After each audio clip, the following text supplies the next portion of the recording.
TNA Wrestling. Cross the line. 15. As we set sail, we ask God's blessing on the most hazardous and dangerous and greatest adventure on which man has ever embarked. Houston, you're looking good here, right down the center line. I'm sorry for what's going to happen in my hometown, Houston, Texas. You're going to be sorry that you ever said my name. Thank you, Joe. We shall send to the moon 240,000 miles away from the control station in Houston, a giant rocket more than 300 feet tall, made of new metal alloys on an untried mission to an unknown celestial body, and then return it safely to Earth. I got a pitch and a roll program, and this baby is really going. You've just done the impossible! You're the new knockout champion! We choose to go to the moon in this decade and do the other thing, not because they are easy, but because they are hard. I guarantee you that you are about to see something that you have never, ever, ever, ever seen in a wrestling ring before. We ask God's blessing on the most hazardous and dangerous and greatest adventure on which man has ever embarked.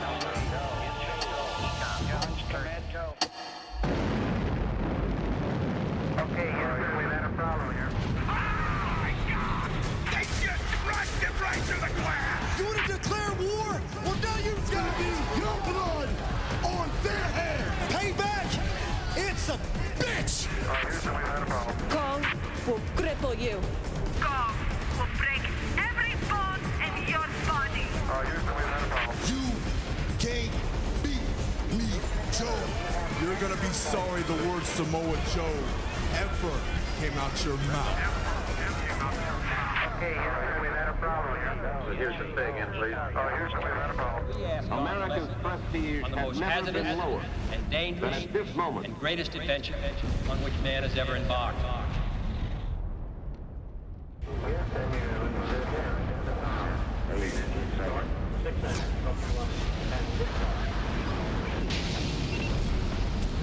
Okay, Houston, we've had a problem here. Houston, say again, please. Houston, we've had a problem. TNA Wrestling presents Victory Road.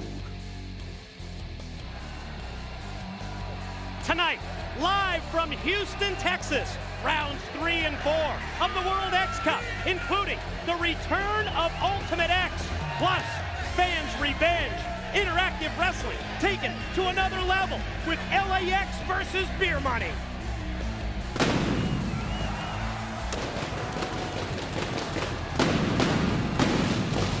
The fans decide the stipulation in the 6-man tag.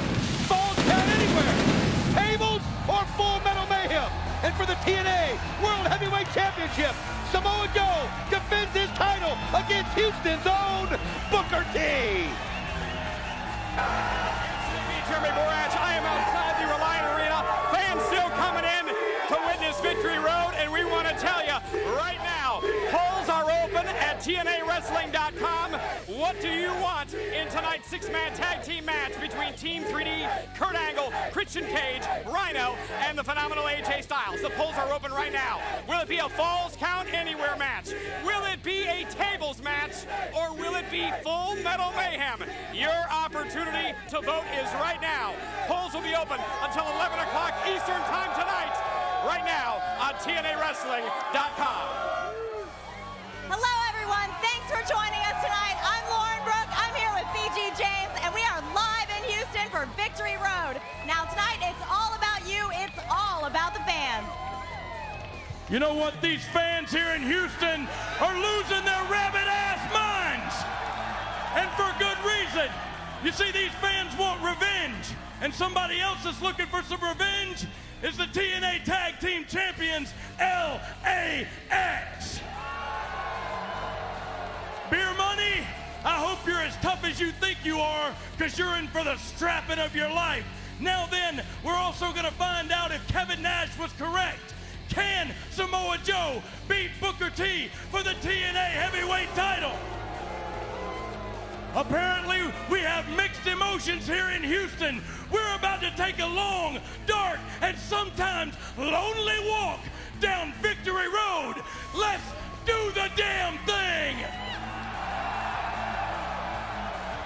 And we open Victory Road with a 12-man elimination tag team match. It constitutes round number 3 of the 2008 World X Cup. Later tonight, Ultimate X is back as the 4th and final round. And here are the standings after the first 2 rounds, the tag teams, the singles matches. And as you can plainly see, Team Mexico, Team TNA tied for first. Ladies and gentlemen, this is your opening contest live at TNA's Victory Road, a World X Cup 3rd round, 12-man elimination match scheduled for one fall. This match will operate under tag team rules. After a wrestler has been pinned or submitted, he is eliminated and must leave the ring. Introducing the first of 4 teams representing Team Japan, Masato Yoshino, Puma, and Milano Collection AT. After a first round loss to Mexico in tag team action, the Japanese squad split the 2 singles matches in round number 2. Milano Collection AT defeating Curryman to pick up 2 points in this 3rd round elimination match. Final survivor picks up 3 points. Runner-up gets 2. Second runner-up, 1 point. Representing Team Mexico, Alverno, Rey Bucanero, and Ultimo Guerrero. Team Mexico's spot at the top of the 2008 World X Cup. It was accomplished with a tag team win in round number 1 and a split of the 2nd round matches as Rey Bucanero defeated Team International's Alex Kozlov. Team Mexico, of course, no stranger to World Cup victories. This is a great opportunity for them as they find themselves tied for the lead. Again, very important that you get points in this round because it probably is going to be decided in the 4th and final round, but you don't want to be shut out here. You want to at least get 3, 2, or 1.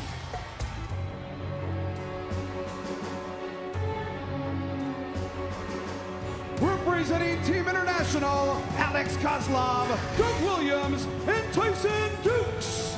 Well, the pressure was on Team International because after an 0-2 start, it was this man, Doug Williams, delivering with a singles match win over Team Japan's Masato Yoshino this past Thursday night on Impact. Well, it was a very, very impressive debut for Doug Williams as he showed what strength can do against speed. And when you look at Team International, that is definitely their strong suit. You look at Tyson Dukes, you look at Alex Kozlov, and of course Doug Williams. And in a match like this where everything is shortened and smaller, strength is a big deal. And finally, representing Team TNA, Curryman and the Motor City Machine Guns. Well, the Team TNA captain, Kaz, he was really under the gun this week on Impact. He brought Team TNA out of last place. A nail-biting win over Team Mexico's Ultimo Guerrero, and that victory moves Team TNA into a tie for first place with Team Mexico. What do you think of the Motor City Machine Guns' new outfit? Well, I love it. It's all part of the spirit of the World X Cup. I mean, you see Team Mexico come out. Of course, they have the mask. I'll tell you something. It's a new look. It's a new feel, and it's a message that the Motor City Machine Guns are sending. And when I look at this group, you think to yourself, home field advantage, the Guns, Curryman might have an advantage, but the bottom line is to keep your team intact, Mike, because pin, submission, you're out. And it doesn't matter. You can't work together if you're not in there together. Oh, and this is, Don, as you can see, an absolute spectacle. The 12 competitors in the ring. We're going to go over the point situation one more time. It's the 3rd round. The winning team, the winner to receive 3 points, runner-up 2 points, second runner-up 1 point. So important, Don, to make it down to the final 3. And let me explain a situation here when you understand that the 4th round is 4 points. Think about this.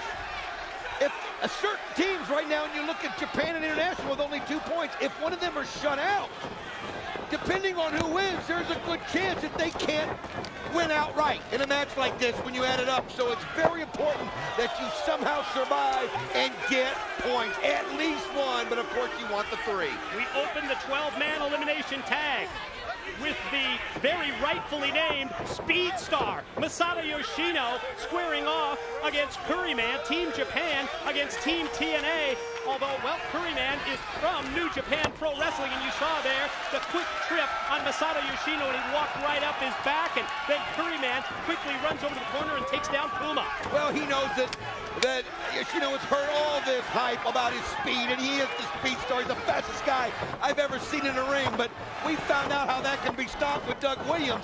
And now look, of course, the double team action of the Motor City Machine Guns.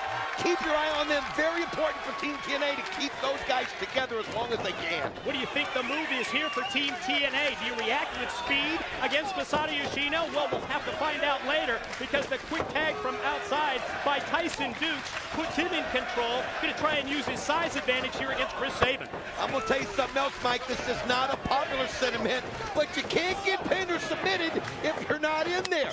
So don't be surprised if some of these guys try to find themselves to stay out, because that way they'll be fresher longer as this match goes on. Boy, how about Team International with the double team between Tyson Dukes and Doug Williams from the UK, really taking it to Sabin, and off the elbow drop, you see Dukes go for the cover. Sabin quickly powers out. I like what Davari's done here with this team. I mean, he really has put together a team where a match like this goes in their favor. And look at this, Williams Dukes with the double team. As you can see him almost breaking the back of Chris Sabin. Sabin realized he's got to get out, and he goes right after Bucanero. Yep, so you see Team Mexico quickly in here. Rey Bucanero, Ultimo Guerrero, little double team move, and Averno in 3-on-1 now on Team International's Doug Williams. Elevation up, Rey Bucanero, all of his weight right across the chest of Williams. I'll tell you what, obviously Team Mexico prepared. They take this so serious. I mean, everybody does, but it really is a bragging right that you can say, and look at the combination that Team Mexico's applying since they've been in here, Mike. Oh, and then Ultimo Guerrero, quick flip dive, caught Doug Williams completely unaware, while Rey Bucanero was going for the pin on Tyson Dukes. Tyson Dukes lucky to get that shoulder up just in time. Oh, how about that? 1, 2, got him. Dukes is gone. First elimination, Tyson Dukes from Team International. CMLL's Rey Bucanero of Team Mexico dropped him right on his head. Look at Puma hooked in the ropes for Team Japan as he drops down. Bucanero goes out to the floor, and Milano Collection AT takes Bucanero and tosses him into the guardrail. Now that's teamwork right there. He had him set up. It looked like he was caught in the ropes. You could see Bucanero thought he had him for the kill. Milano Collection AT was just waiting on the outside. He was able to take care of Bucanero on that end, and now Team Japan working together. It is Puma, quick drop toe hold on Bucanero. Milano Collection with the senton across the back. Look at this, nice kick by Puma right into the face. As you can see, one thing about Team Japan, they have such an array of talent. Milano Collection AT, obviously the size and strength, when you look at him, I believe the tallest man out here. And he just skids the bottom of his boot right across the face of Rey Bucanero. Gonna grab him by the head and take him over to the Team Japan side, and off the snap mayor. Here's Puma in slingshot, diving headbutt. Oh, I'll tell you what, Puma, no stranger here to TNA, and he thrives on this kind of competition. Somebody that loves the X Division and what it stands for, and he can show you all these different styles and moves. And look at that, he's landing on his feet and just keeps coming. And oh, nice! Bucanero, nice counter. I mean, Puma of Hispanic descent, but wrestles in the New Japan Pro Wrestling Dojo is where he was trained, and as a result, he's on Team Japan. Milano Collection misses, but boy, he's on the receiving end of that tilt-a-whirl backbreaker. Quickly shot off, and Puma planted by Averno of Team Mexico. Averno, first time we've seen him here in the World X Cup, and he shows himself real close, and you can see Milano Collection AT. But how about Averno doing the move on Puma now? Oh, he got caught in the middle of the numbers game. Oh, wait a minute, he ducked. Puma caught his own guy. You're right, double team comes back to haunt. Gonna take him up, and Puma, oh man, drop down face first. Puma's gone. Puma has been eliminated. One member of Team International, one member of Team Japan eliminated. Those are the first two eliminations in this 12-man elimination tag match. Quickly rushing in, Averno elevated to the apron. Milano and him exchange blows, and boy, what a kick that was. Rocked Averno. What extension Milano Collection AT was able to get, and you can see now he's feeling it setting up, and what a kick to the face. Perfectly placed super kick on for the cover, but no, only two. You saw the save by Rey Bucanero. Just in time, too, and that's what you've got to do.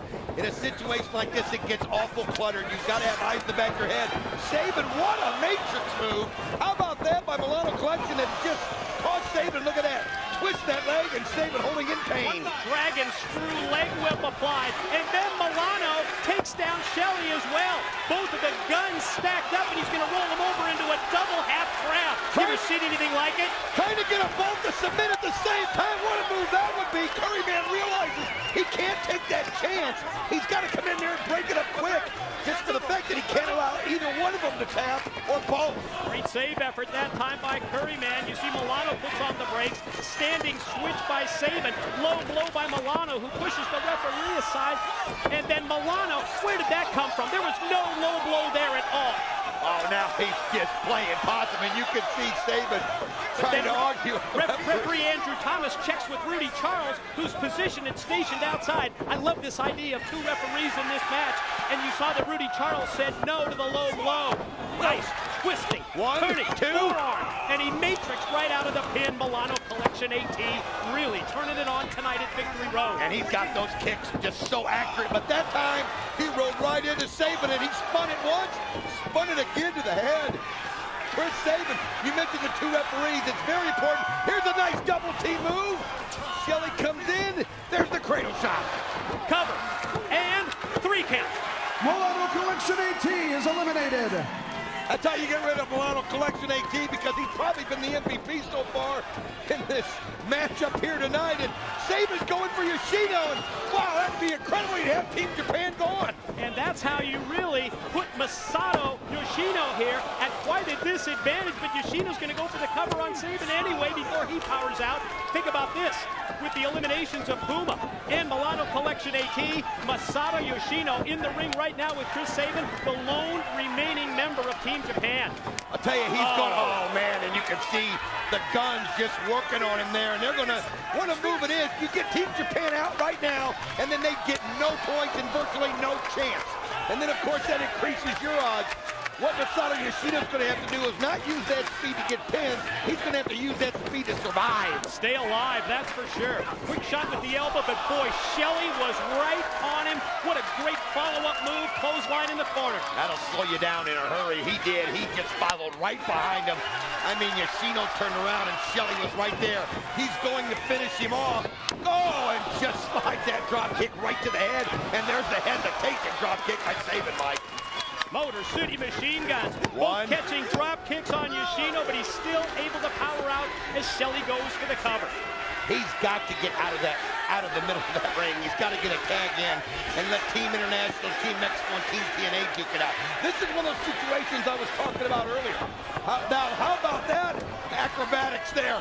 Look at this, and now he's pulling it around, and he's got the arm of Alex Shelley pulling back. Octopus submission hold in mid-ring applied by Team Japan's Masato Yoshino. Is Shelley going to tap out? Instead, the quick roll-up, and then Shelley caught him in the face with the kick. What a knockout blow. That was a wind it up and put it right on him. I mean, he's just trying to finish Team Japan here. Here's his opportunity as he picks him up. Boy, this would really be a tough situation for Team Japan. You're right, Don. The fact that they would get 0 points here in this 12-man elimination tag. Full revolution, and then powers down Shelley. Averno comes in now to square off with Masato Yoshino. It's Mexico versus Japan. And he just put that knife-edge chop right in him. I mean, this guy's having to use his acrobatics in ways we've not seen just to survive. But he's got to find a way to get a tag in, but he just got face planted. Well, here it is, 2, Team Japan. No, he got the shoulder up. Team Japan's still alive. Boy, it's amazing, isn't it? The longer that Masato Yoshino is in here, boy, Don, the odds just have to be totally against him. Well, I'm going to tell you something. I'm looking around at the situation and who all I've seen in the ring, and think about it.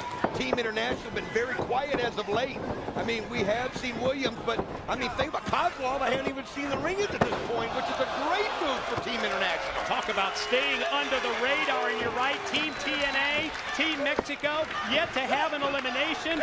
As we see Averno now squaring off with Masato Yoshino. As Averno comes across, Yoshino catches with the open hand.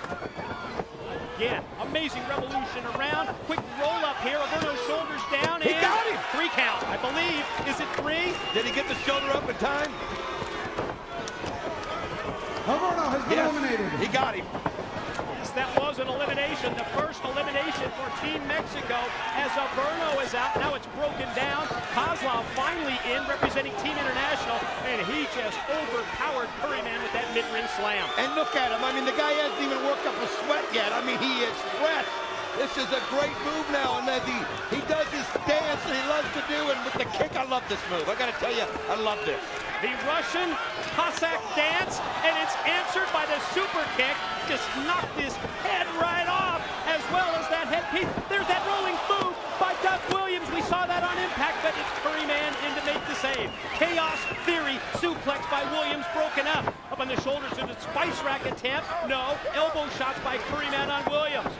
Curryman just doing whatever he can. The strength of Williams is just so impressive, and both of them hit at the same time, and both of them go down. Both connecting with the clothesline. Curryman first to get to his feet. Again, 3 points to the winning team in this third round match, but you also picked up points for the runner-up and second runner-up. Curryman swings around, series of chops. Third one is cut off by Williams with the knee. He misses it. Oh, look at Team Mexico, one after the other. Ultimo Guerrero and Rey Bucanero, both of them with cross body blocks at the same time, and now Team Mexico working together. Team Mexico's been so impressive thus far in this World X Cup. Look at that, just took the legs right out of Curryman, and I love this. He just suspends himself in the air. Watch this, the force that he brings down to the chest of Curryman. Full impact by Ultimo Guerrero. Translated, the last warrior, teaming up here with Rey Bucanero. Mexico now, first they take out Curryman, and now they're going to try and do it to Williams. High elevation up. Williams got caught right in the back. Man, I'm telling you, Guerrero, Bucanero just putting on a clinic.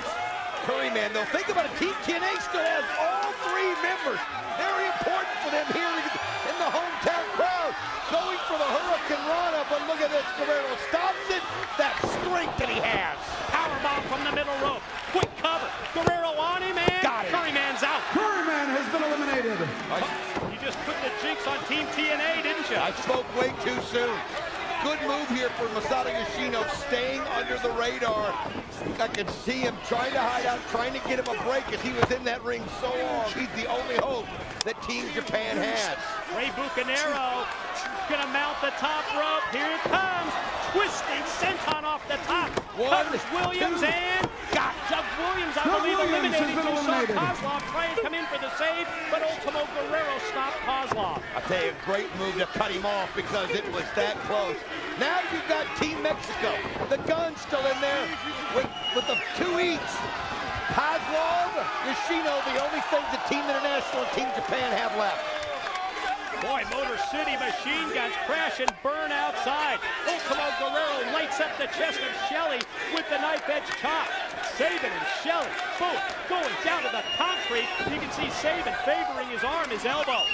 I'll tell you what, in the middle of the ring, Kozlov just came off with a cross body block right on top of Ultimo Guerrero, and you can see getting the crowd yelling Russia, Russia, but you need to realize he's here in Houston. Not gonna get the response he's looking for. And at the same time, Ultimo Guerrero gets the crowd here in Houston, Texas, to back him with the chance of Mexico. He's got a lot better shot of having more followers, that's for sure. After the chops, Kozlov, quick reversal, shoots into the corner. He follows up, big open hand slap. Kozlov from the middle rope, gonna try and bring him back in. And now the Russian Alex up top, but he's overpowered by Ultimo Guerrero with the front suplex. We've seen him do this 1, 2. Oh, Team International got the shoulder up At the last split second, I thought that was it because we've seen Guerrero hit those power moves like that off the top, and it always results in the pin, but Kozlov knows it's desperation here to stay in. See that low blow? Referee Andrew Thomas didn't because Kozlov had hooked him, and now you see that he's got the submission hold applied here. Kozlov on Ultimo Guerrero. Is Guerrero going to tap? Oh, this would be huge, but he couldn't do it. He tapped. He did tap out. He did tap. Ultimo Guerrero has been eliminated. Ultimo Guerrero Kozlov. And then Rey Bucanero just plants Alex Kozlov right on him for the cover. Near fall, 2 only. Motor City Machine Guns still together, and what an incredible advantage that is at this point, especially with their familiarity with each other. If they can continue this on, Team TNA going to get the 3 points, that's for sure. Bucanero, though, scooping a slam on Sabin. Bucanero kicks Masato Yoshino, lone remaining member of Team Japan, off the apron. And as he goes to the top, look how quickly Sabin's there to cut him off. The confidence growing now in the Guns. As Sabin, though, high risk, both of them.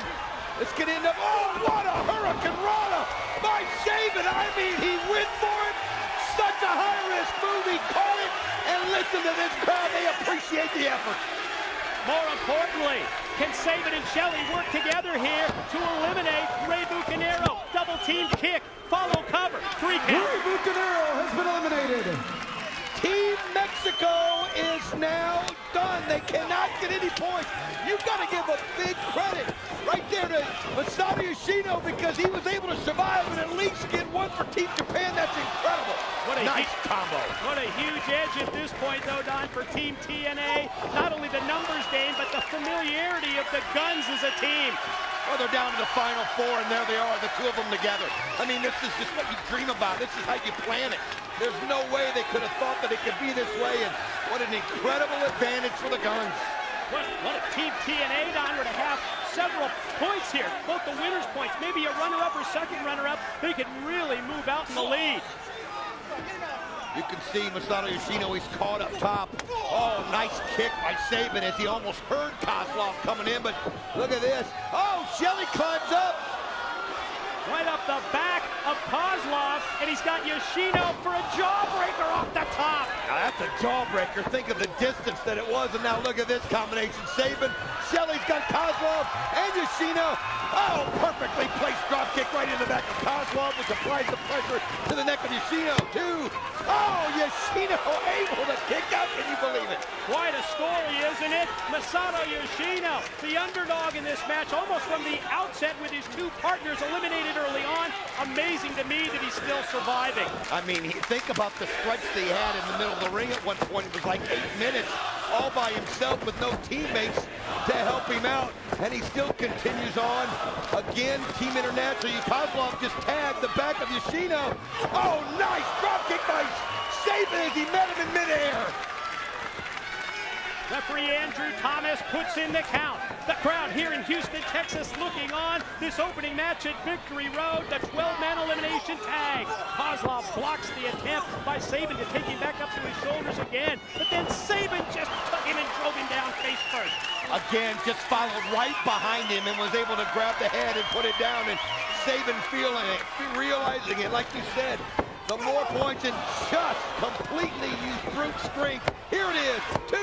Again, Kozlov able to get the shoulder up in time. That was amazing. Decapitation clothesline. Not enough for Sabin to put away the Russian, the representative of Team International. I mean, you saw a look in Sabin's eyes. That was disbelief. That was pure disbelief. He knew that he had Kozlov pinned, but now he's going to go to finish him off, and Kozlov puts the referee right in front, and that allows him to get a hold of him here, and got it, and he's using the ropes. Extra leverage on the ropes. He hit Sabin, he did it.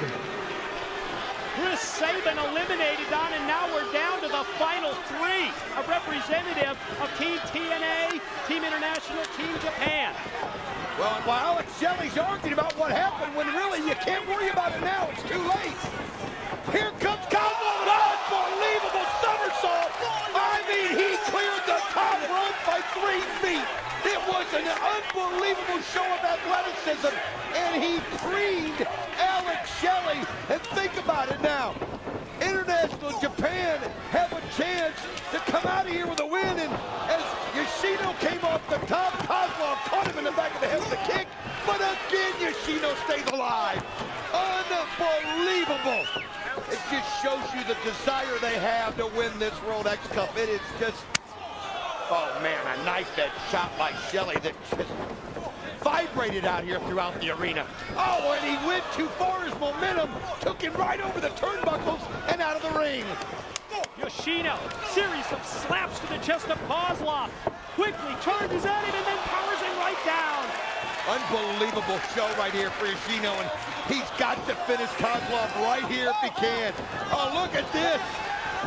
Got the legs wrapped around the neck, and he's tapping, I believe. He tapped out. Alex Kozlov has been eliminated. Alex Kozlov out as a result of that submission. However, Don, that's going to line up right there for some points right there. 1 point for Team International as we're down to the final 2. And what a story this is. Masato Yoshino for Team Japan and Team TNA's Alex Shelley. Who's going to pick up the 3 points with the win? Who's going to get 2 for the runner-up slot? I mean, at one point, he was the only team with only 1 man left. He has survived everything. He's got a shot to grab 3 points and put Japan into a major lead. And that speed now is coming into play like it never has before. And here he is, Alex Shelley reeling, trying to find out where he is. And I mean, you talk about hesitating in midair. Yoshino does, up in the lights, drops the drop kick. There it is. Shelley, though, gets the shoulder up miraculously. Oh, Yoshino thought he had him put away. Turning to referee Andrew Thomas, said, I know I had the 3 count, but that's not the case. Oh, Shelley caught him with the kick. Gonna go for the sliced bread in the corner. Up, down, pin, here we go. 1, 2. He kicked out again. I thought he may have still got him and he wasn't able to kick out in time, but referee Andrew Thomas says Yoshino's still alive. Alex Shelley in disbelief. Shelley and Yoshino to find out who gets the 3 points, who gets the 2 points in this 12-man elimination. This is the 3rd round of the World X Cup. Shelley airborne, went for the frog splash. Yoshino got both knees up. How about that? Just so subtle in how he did it. Moved away, got him up, and here it is. Team Japan, 3, no. Again, only 2. Look at the frustration on the face of Masato Yoshino. He thought he had him beat. He thought he had the 3 points for Team Japan. I'll tell you, you got to be proud of either one of these guys. Any team that comes through and wins this, and how important it is. And oh, nice power move by Alex Shelley as he just puts him face first. Gonna go Tiger here. Oh, with the bridge. 1, 2. Ow! Only 2. Oh, we had to stop and hesitate. Had to see what happened. I thought he broke Yoshino's neck. Unbelievable. The Yoshino kicks out. Listen to the crowd here at Victory Road. Shelley gonna take Yoshino, position him up on top. Now what does he have in store? Oh, nice measures kick. him. Catches him with that kick. Didn't realize Shelley could get the kick up that high, Mike, but he did. But this is one of those moves at this point in the match. It's going to go bad for somebody here. Elbow shot into the ribs, took Yoshino to the apron. He springs up, however, and neckties Shelley and powers him down to the canvas. You can see the look on Yoshino's face. He's got it. 1, 2, unreal. Alex Shelley showing no quit whatsoever. This is unbelievable, Mike. Yoshino motions to the crowd that he's going to do it, that he's going to put away Shelley. What's the move? Sets him up on top. Rocks him with that slap. Follows up. Here it is. He's going to go way up to the top.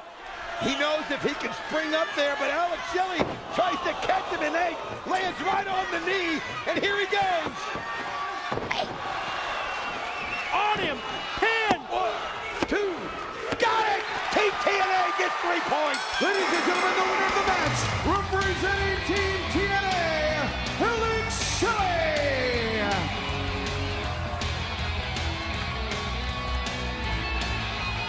I'm exhausted already. What a way to kick off Victory Road. We've got to go back. We've got to review the elimination eliminations in this matchup. Boy, it's a big win for Team TNA. This is what eliminated International's Tyson Dukes when Ray Bucanero put him away first. Then Puma of Japan eliminated by Mexico's Averno. And then you could see Chris Sabin hit the cradle shot right there, and Milano Collection AT was gone. Averno was eliminated right there at that point. The power of Ultimo Guerrero. It was unbelievable. Curryman wasn't able to get the shoulder up in time. And look at the double team by Team Mexico. Ray Bucanero then followed up. Yes, Mexico's Bucanero eliminating Doug Williams.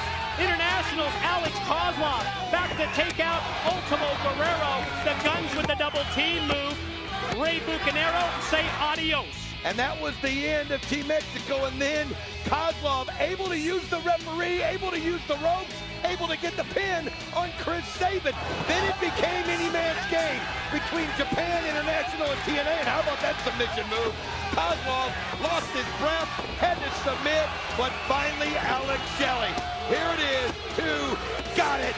What a move by Alex Shelley, and he survives for Team TNA to get the win. And what an X Division matchup to kick off Victory Road. We're going to go to the standings and bring you up to date right now as you see the beautiful trophy, and the standings reflect the 3 big points picked up by Team TNA as they move into the lead in the World X Cup.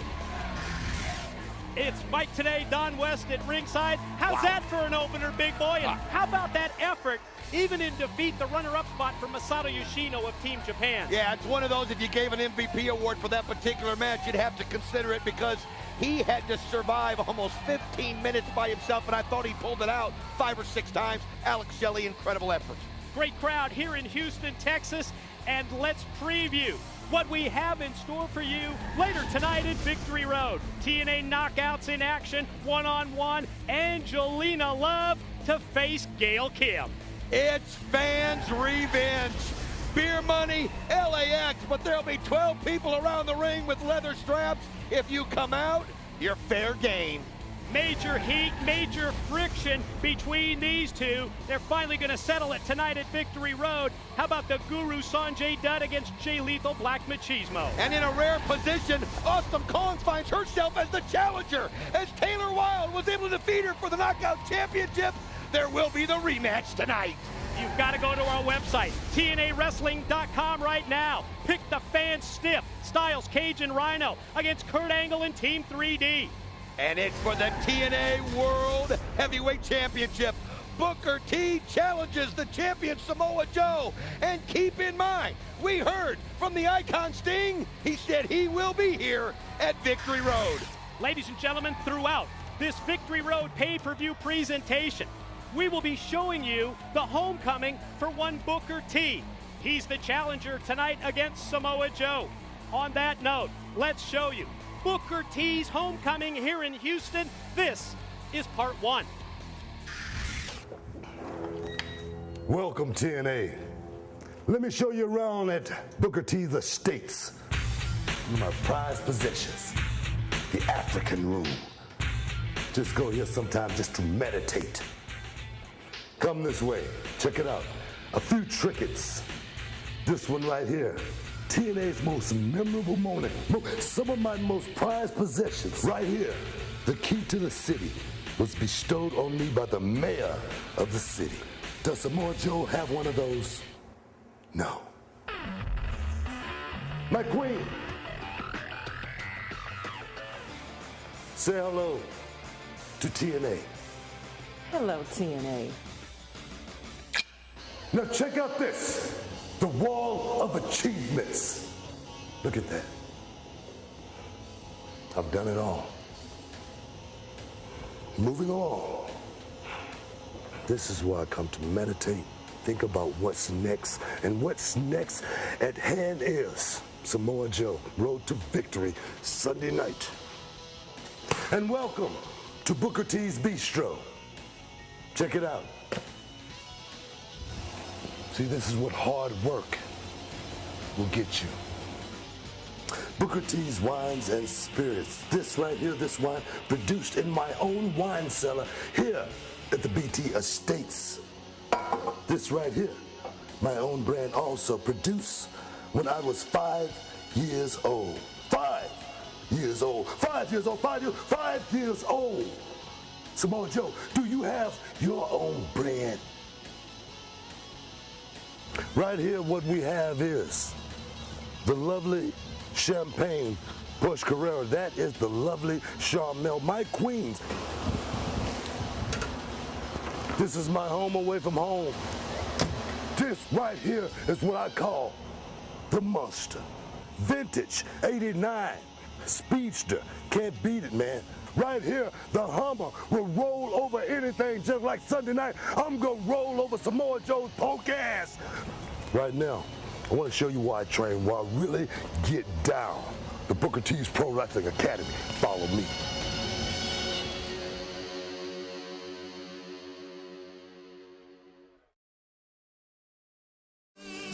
Well, it has been so great to bring TNA to Houston, Texas. You see the fountains downtown, that cool point of view shot from the Ferris wheel, the beautiful Houston skyline, and up next at Victory Road, get ready for Gail Kim and Angelina Love. I think anyone as selfish as Angelina Love is will bring down any aspect of whatever she's a part of. Well, at Sacrifice, Roxy Laveau and I were making history, women's wrestling history, by having a ladder match. And Angelina decided to interfere in our match. And she just can't stand the fact that 2 other girls have the attention instead of her. What do I think Gail's biggest weakness is? She's not smart enough. She does not know how to really play the game. I get my Knockout Championship rematch with Kong. Angelina Love, once again, has to stick her nose into someone else's business. I had that match won. Everyone knew it. The fans knew it. I knew it. Kong knew it. And she shoved me off the top rope and injured my knee. I saw her go up to the top as opportunity, and I don't miss the chance to take an opportunity to do something that I feel maybe needed to be done. Everyone knows how much this women's title means to me. That selfish she had to go and ruin my opportunity. That's not acceptable to me. I'm not just gonna let the beautiful people walk all over me. I'm gonna do whatever it takes. And I'm gonna do it inside that ring. And I'm gonna do it at Victory Road. Gail, don't ever take me lightly. I don't like you. Don't impress me at Victory Road. You're done. Angelina Love takes on Gail Kim in a battle of the knockouts.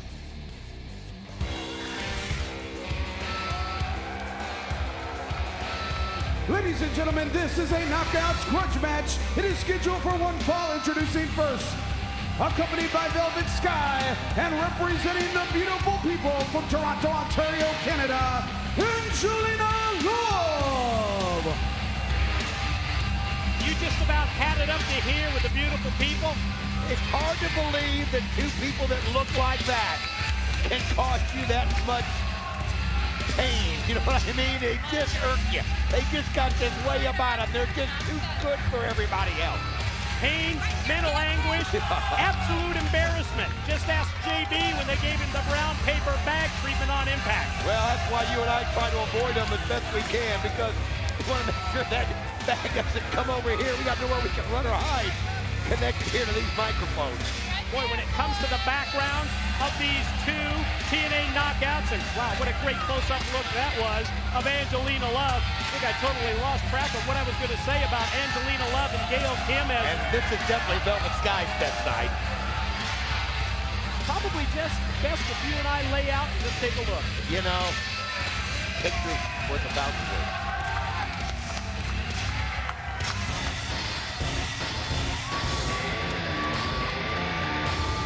And her opponent from Tampa, Florida, Gail Kim. Maybe the most proud of the TNA knockout. Don, so happy with her accomplishment when she became the first ever TNA knockout champion. In my mind, she's the one that put the knockout division on the map, certainly cemented over the course of the past 6+ months by Awesome Tom. But initially, Gail Kim, and look at Angelina, cheap shot attack from behind. Well, opportunity. We heard Angelina tell us about it. Gail Kim should have been expecting that. Angelina Love says that she'll take every advantage of every opportunity. And I was going to say about Gail Kim, think about it. You talked about how proud she was to be the first champ, what it meant to her. Think about how close she was to getting that championship again. And Angelina Love tossed her from it, and she's never forgotten that. Gail Kim has just wanted to get this opportunity one-on-one with Angelina Love in front of this big crowd here in Houston. That's all she's been thinking about. Talked to her about it, and I said, you can't let your emotions take over out there. And she's like, no, it won't happen. I've been thinking about it, I've been planning it, and I mean, watch for her to just put on a clinic. She's got to channel those emotions, exactly what she has to do. Series of those open hand chops in the corner. Angelina fired off into the turnbuckles, and Gail comes right at her with a clothesline. One thing we know, though, about Angelina Love, and the beautiful people, both of them, you turn your back on them for a second, and they'll make you pay. Gail Kim better realize, just like that Velvet Sky's right outside that ring, and again, she just saw one thing. She saw Angelina Love, and for a split second forgot about Velvet Sky, and now advantage Love. Quickly rolls her in. Angelina on the cover. Near fall only. This is what you talked about, Don. When you face either one of the beautiful people, you've got to have those eyes in the back of your head to keep that look around ringside, because in essence, you know going in that it may not be booked, it may not be signed as a handicap match, but that's what it's going to turn out to be. And look at the physical condition that Angelina Love's in. I mean, she's a workout fanatic. And she's got a mean streak in her. I mean, that's the thing about him that just rubs you the wrong way, the mean streak. But she uses that to her advantage, and you saw when she was just planting that head of Gail Kim, just trying to rattle her cage, get her confused, get her shook up so that she could take advantage of it. The fan balloting, fan voting open at TNAWrestling.com. Another pin attempt here by Angelina. Gail kicks out. Kurt Angle, Team 3D against AJ Styles, Christian Cage, and yes, he's back. And the War Machine, Rhino. Go to our website, TNAWrestling.com, and you have the opportunity on this interactive pay-per-view to pick the stipulation. Is it going to be a tables match, falls count anywhere, or is it going to be Full Metal Mayhem? Keep in mind, anything and everything goes in Full Metal Mayhem, and you can see the pin attempt by Angelina Love. And Gail Kim, though, just getting those shoulders up quick and trying to send a message that you're not close to the pin, but the dirty move by Angelina Love, poking the eyes, and look at this. Ever since Velvet Sky got involved, almost thought you had her there. It's been all Angelina Love. No question. Complexion of the matchup turned a full 180. Gail Kim, as she hit the ring, Don, you could really see the intensity that she had. But ever since that interference outside by Velvet Sky, it has been all Angelina Love, and she's done everything, quite honestly, but get the 3 count. Well, I've heard Angelina Love talk about this opportunity. She feels that people still aren't taking her completely serious as a knockout wrestler. Well, you beat Gail Kim, well, everybody's going to take you seriously. And this is her opportunity to shine, and she's doing it. Gail Kim, though, she's so fast, she's so quick. You're going to run at her all the way across the ring. You better hope she's not looking for you, and Gail Kim was. And that's how you stop that.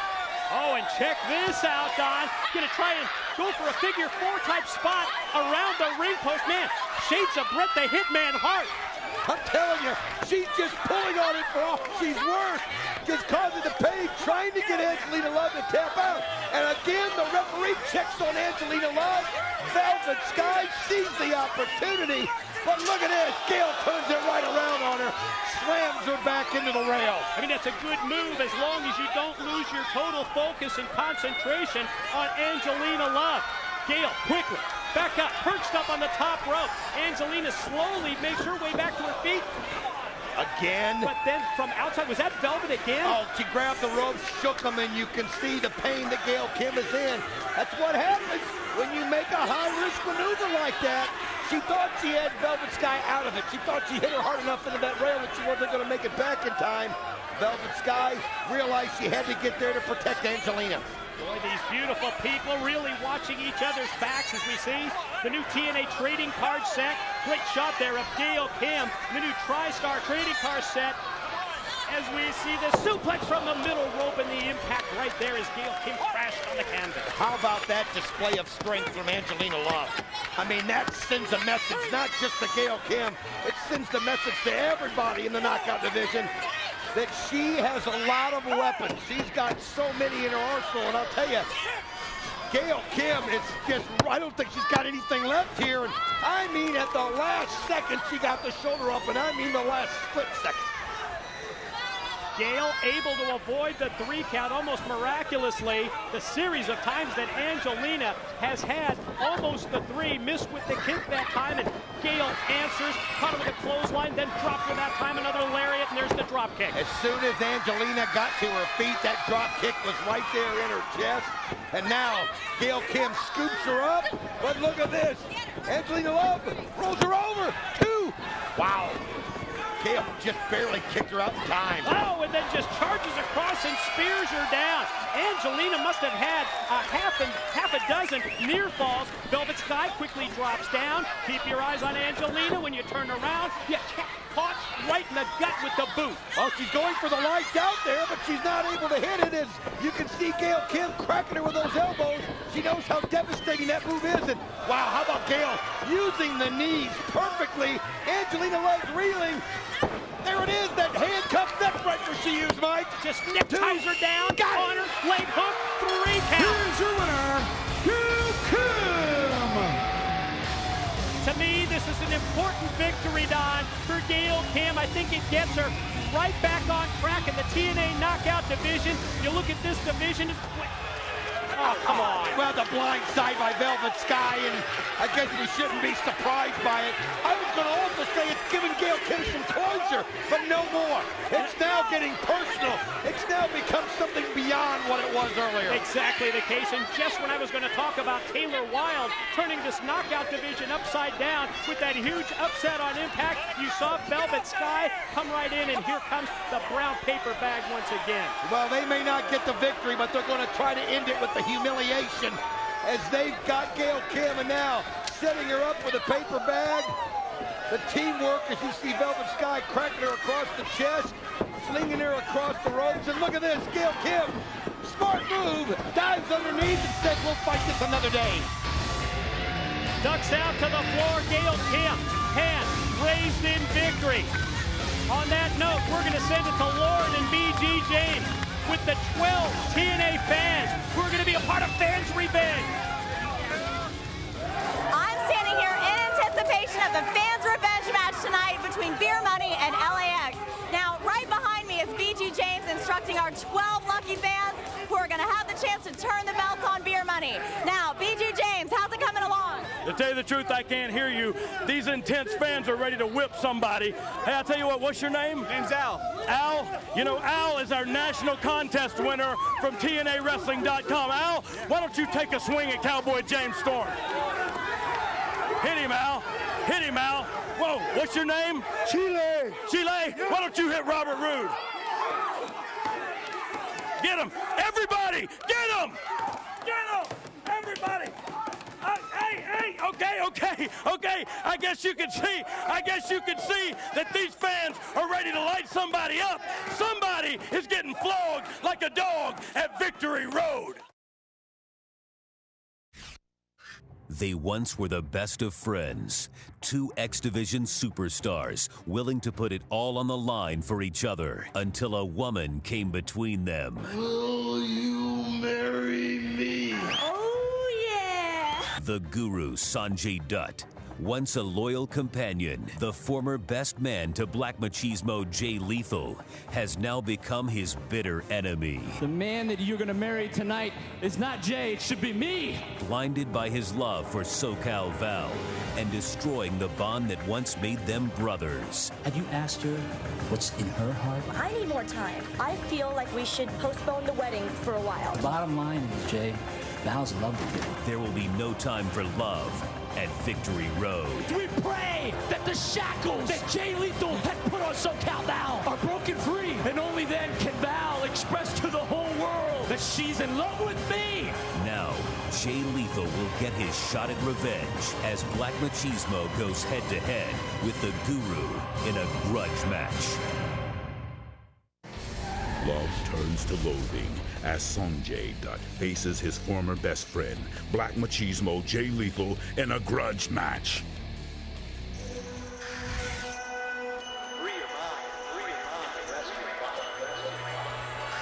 Ladies and gentlemen, Victory Road continues with the following one fall grudge match. Introducing first from Bombay, India, the Guru, Sanjay Dutt. What were the words that you used to describe the Guru this past Thursday on Impact? Wasn't one of them creepy?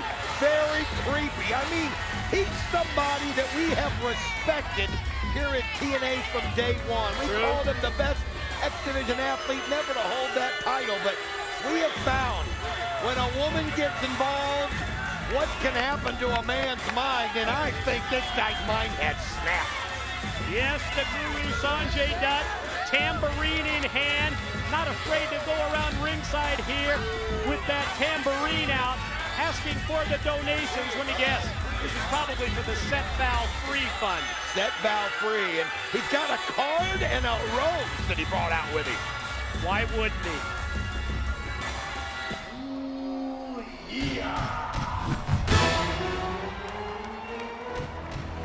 And his opponent, accompanied by SoCal Val from Elizabeth, New Jersey, Black Machismo, Jay Lethal. Now you can imagine the heat between Black Machismo, Jay Lethal, and the Guru Sanjay Dutt. You spoil what in essence was the biggest day of the lives of these two, Lethal and SoCal Val. What the Guru did when he spoiled their wedding night, sickening. You talked about heat there. How about the heat Jay Lethal's going to get with this Houston crowd wearing the Dallas Cowboy colors? Parading Val in the middle of the ring. I mean, you know what's going on now, though, and it's nice to see Val kissing Jay Lethal on the side. Jay Lethal wants to get this wedding over with. Wait a minute. The Guru just handed her the card and the rose, and that's all Lethal needed. He just goes right after him. Look out! Suicide dives right onto the rail. Directly through the ropes, directly into the Guru Sanjay Dutt, who goes back first into the unprotected steel as we see Lethal take the card, tear it up, and then take the rose as well and just rip that to shreds. Well, you know, Jay Lethal's somebody that has such an incredible personality. That's what makes him so fun. But that bubbliness is gone. I mean, the Guru, it is. He has just gotten so personal here. He's basically ruined his future plans, what he wanted in life. And SoCal Val, and nothing going the way that Jay Lethal wants it. Well, he can do one thing right now. He can take out those frustrations directly on the Guru Sanjay Dutt. Double sledge off the top, right on target. Right on the top of the head of the Guru, and question is, can he channel those emotions, Don, in the right way here and maintain his focus? Looks like he's doing pretty well here in the opening end of the match against Sanjay Dutt. You know, it's hard to even talk to him. Tried to get with him 3 or 4 times today to talk about, you know, what his plans were in the ring, and he just, when he starts even mentioning the Guru, he just gets so mad. I mean, think about it. This was his best friend in professional wrestling, the person that, you know, he grew up with in the ring together, and to have this happen, absolutely just is tearing his life apart. I mean, the years that they had on the road together, Don, traveling from event to event, and now that friendship history right out the window as the Guru Sanjay Dutt. Boy, he has been on the receiving end now of several shots here. A couple of minutes here of total offense by Black Machismo, Jay Lethal, and gonna fire him off now into the corner and then follow up, but Guru avoids him. Well, he's got such great speed, but how about Lethal? Knew what Guru was gonna do, but again, Guru used the speed to get away and finally was able to catch Jay Lethal, and Black Machismo just took a shot to the back of the head right on the top of the rope there. Just caught him right in the neck, and now perfectly placed by Sanjay. Yeah, springboard right into that Fez-style press, and Sanjay Dutt's so happy with how he's turned this matchup around against Black Machismo, Jay Lethal, as you see that concerned look on the face of SoCal Val. Look into his eyes. I mean, you can literally see the craziness. I mean, it's not imaginary. I mean, when you look at him, he's seeing things that nobody else is seeing. He's in a world right now, and his world, Val is his girl, and Black Machismo's in the way. Notice, before he unleashed that next offensive move, he looked over his shoulder, tried to make eye contact with Val at ringside, backbreaker across the knee, and Guru gonna go outside, out to the apron. Let's see if he's gonna go high risk or just slingshot it, slingshot in. And what is that about? He's trying to embarrass him. Yeah, he did. He lands on his feet. They kicked him right in the back of the head. And I mean, it's like I said, the one thing about the Guru, he's unpredictable right now. How do you plan for him? I mean, you don't even know what's going on in his mind. We saw him with the little Guruites worshiping him the last few weeks. Just creepy. The guy is I can't explain it. The one thing you can't argue about is his talent, that's for sure. Another quick reminder, TNAWrestling.com. That's the place where you can go right now to vote for the six-man war. What's the stipulation going to be on this interactive night here at Victory Road? Will it be falls count anywhere, tables, or full metal mayhem? Sanjay, boy, standing move right into the pin. Well, I mean, we just saw him do so many things with such speed. I mean, he's maybe the one guy that could stay with Masato Yoshino, who, pace for pace in the middle of a ring. He really is. But right now, he has got control. Jay Lethal, you can see him, he can't quite get a balance on his legs. He's trying to fight back, and Guru again catches him with that kick to the side of the head. But then you see that Lethal is able to catch him in mid-move and plant him chest first right across the top turnbuckle. As he bounces back off that turnbuckle, he's suplexed overhead. That was just pure emotion there. That was just built-up frustration. He threw him all the way across the ring. And it's a great opportunity for Black Machismo right now to take advantage of this, but he's got to get to his feet. This is not going the way that he wanted. Sanjay Dutt pretty much followed along with his game plan. Lethal shot to the head. Great clothesline that time, and a third rocks him right on the Guru. First it's the chop, now going to try and shoot him off, but there's the reversal and the float over by Lethal. Nice elbow there by Sanjay. Just waited till Jay Lethal came in just close enough, able to catch it, and you can see now he's going to want to take him into this DDT, but wow, that's the strength of Jay Lethal there. Perfect counter to the Tornado DDT. Follows up off that middle rope. Grazed him with the drop kick. I'm not sure that he hit him flush enough with the drop kick to get the three. No, Sanjay saw it coming and kind of moved with it, so it wasn't a full-on blow. But you can see SoCal getting the crowd pumped up. She knows that Jay Lethal needs support here, needs support from somebody other than her. Machismo waits, and as Guru comes to him, he tried to take him, but Dutt lands on his feet, and then he just gets bum-rushed into the corner. Sanjay sets him up on top. You hear that chop all throughout the Reliant Arena here in Houston, Texas. Everything that Black Machismo's had is the Guru's had a counter for, but now he's found himself right up there, and you can see he's trying to get a better position as he locks his legs around that top rope, and now he finds himself getting down to the ring apron, but Jay Lethal's still stuck on top. See that look from SoCal Val? She had to turn away. That snaps it off. Follow, pin attempt, leg hook. No, only two. I'll tell you, you got to give Sanjay Dutt credit on how he manipulated that whole thing. He was able to work himself up the ropes, down the ropes, and then he caught Lethal stuck, and then he used that speed, hit that Hurricane Rana with such precision, and now look at him. He feels it. He knows the end is near. Guru in control. Lethal catches him and going to take him up into the air and plants it. Face first. Going to go for a pin. Val looks on. Slick Johnson counts two only. I'm trying to figure out the expression there on Val's face. Me too. Sort of a mixed reaction he's getting. I mean, that was a perfect comeback there by Jay Lethal, and it's turning things around in his favor. Lethal going to follow up outside, drills him in the back, shoots him off, head first right into the guardrail, and then throws him right into the side of the ring. I mean, these guys are so young. I mean, I don't think they realize it. It's not the first time a woman's come in between best friends and ruined a relationship. It's just probably the first time it's happened to either one of these guys. And yeah, talk about the public spotlight. Yeah. The focus on the fact that millions are watching. The embarrassment. Listen to Sanjay screaming, Val, help me, as Jay Lethal's just getting wicked now, kicking him in the head.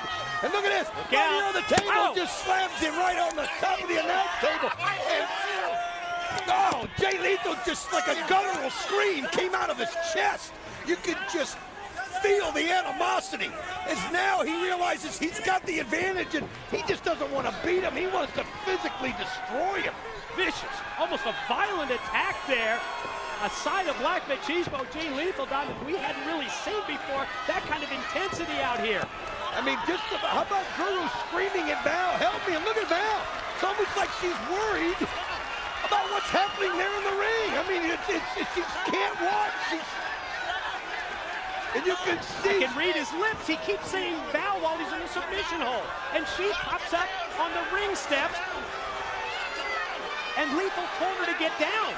I mean, she's definitely distressed here through this situation, but all that did was it caused Jay Lethal to find out what's going on in her mind, and the Guru able to use that hesitation, turn it around and look at it. He's coming through the ropes.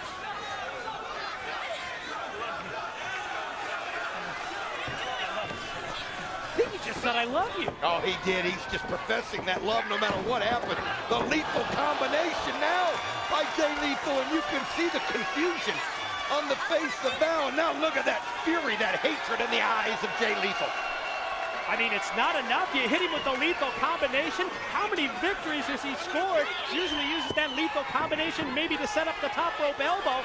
As again, Val up on the apron. Wait a minute, the Guru rolled him up. Oh, that time Val was the distraction. The Guru, Sanjay Dutt. And then the kiss from the Guru to the hand of SoCal Val. Sanjay Dutt, he pulled it out. He got the win. Well, again, Jay Lethal went over to find out what was going on with SoCal Val. As he's talking to her, the Guru stole the victory. Up next at Victory Road, Fans Revenge, LAX and Beer Money. 2 months ago, they regained the TNA World Tag Team titles with Hector Guerrero and Salinas by their sides. Now, they face a new foe, a new tag team in TNA with world title aspirations of their own.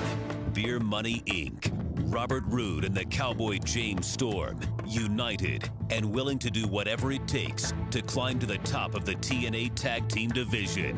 Tonight, the tag titles are on the line. TNA diehard fans surround the ring with leather straps. Retribution will be paid in full. Beer Money prepares to face LAX and 12 angry fans for the TNA World Tag Team Championship in a fans' revenge match. I am here with Beer Money, the Tennessee Cowboy, James Storm, along with Mr. Wall Street himself, Robert Roode, and Jacqueline. Gentlemen, I gotta ask you, gentlemen, please. We saw the fury in the fans' eyes when they were taking the straps to those crash dummies. Not to mention the fury you're gonna face tonight from your opponents, the World Tag Team Champions, LAX. Fury? Hey guys, JB just made a funny. Funny man, wrap it up. Fury. Do you want to know what fury is, JB? Tell him, Robert. Fury is my temperament. When the Dow crashes and I lose all my investments. Fury is when the cowboy is at the end of the bar and the bartender shouts out, "Last call for alcohol." Bad idea. Bad idea. Big time fury. There is absolutely no fury in a little 95-pound mark holding a little leather strap. I mean, honestly, what are they going to do to us, JB? Don't answer that. Because the real question is, what is Beer Money going to do to them? What will Beer Money do to any one of those morons who thinks they're going to come within 10 feet of us tonight? Let me make this perfectly clear to you and all those marks around ringside. We will not be held responsible for what happens to you at Victory Road. JB, you know what the best thing about coming to Houston, Texas is? Getting the hell out of this town once the pay-per-view is over, just like the Tennessee Titans left and went to the great state of Tennessee because this town sucks. The people suck. And now, we've seen a little footage of them whipping the dummies. Do I look like a dummy? Does this man look like a dummy? Do we look like whipping dummies, JB? Answer them. Exactly. You're looking at two men. Not two dummies, boys. You're the kind of people that sit on your couch eating your nachos, getting as fat as you can, thinking that you can do what we do. Now, you're going to come face to face with us. Step in my face with those straps. Please hit us one time because we will beat your ass like you never had it beat before. LAX, I hope you're ready to pay a bunch of hospital bills. And you're looking at the next tag team champions of the world. Beer? Money. Sorry about your damn luck. Let's go, Jackie. Come on, Jackie. I'm not going out there. What do you mean, We gotta go. No, I'm not going. Three of us. We're a team. No, those lunatics got belts out there. I'm not going out there. Don't make you got us. Come on. Those belts got live rounds. Are you crazy? Jackie. Hey, I'm out of here. No, you can't Hey, leave. Jackie. good luck, guys. Bye-bye. Jackie, you can't. Jackie. Bye-bye. You can't leave. Jackie. Jackie. Hey, come back. Come on. Jacqueline wants no part of fans' revenge, and up next, it is the first of 3 championship matches tonight at Victory Road with the tag team titles on the line. We break it down for you because recently on Impact, Storm and Rude, total disrespect shown for LAX as they beat them with the leather belts. Tonight, however, the tag team champions, they will have payback on their minds, and they will have TNA fans surrounding the ring.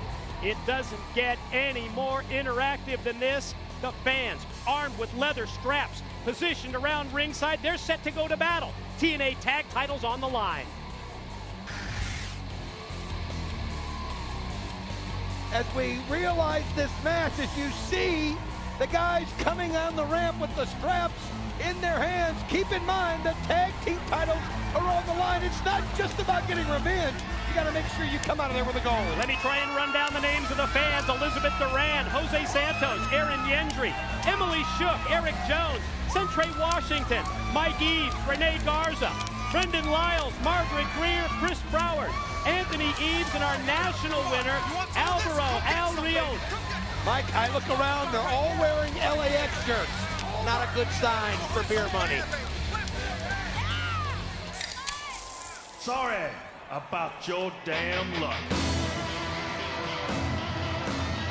Ladies and gentlemen, the following is a fans' revenge match, a TNA World Tag Team Title Contest scheduled for one fall. Introducing first the challengers, Robert Roode and the Tennessee Cowboy James Storm, the team of Beer Money.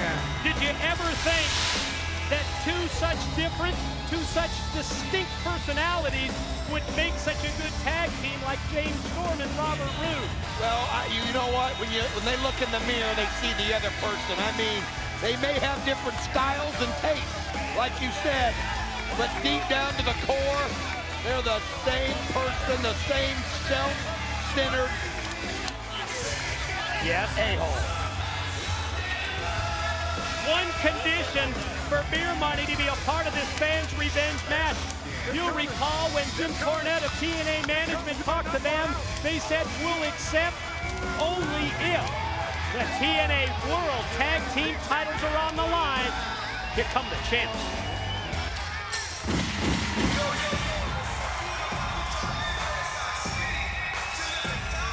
And their opponents, accompanied to the ring by Salinas and Hector Guerrero, the TNA World Tag Team Champions, Homicide and Hernandez.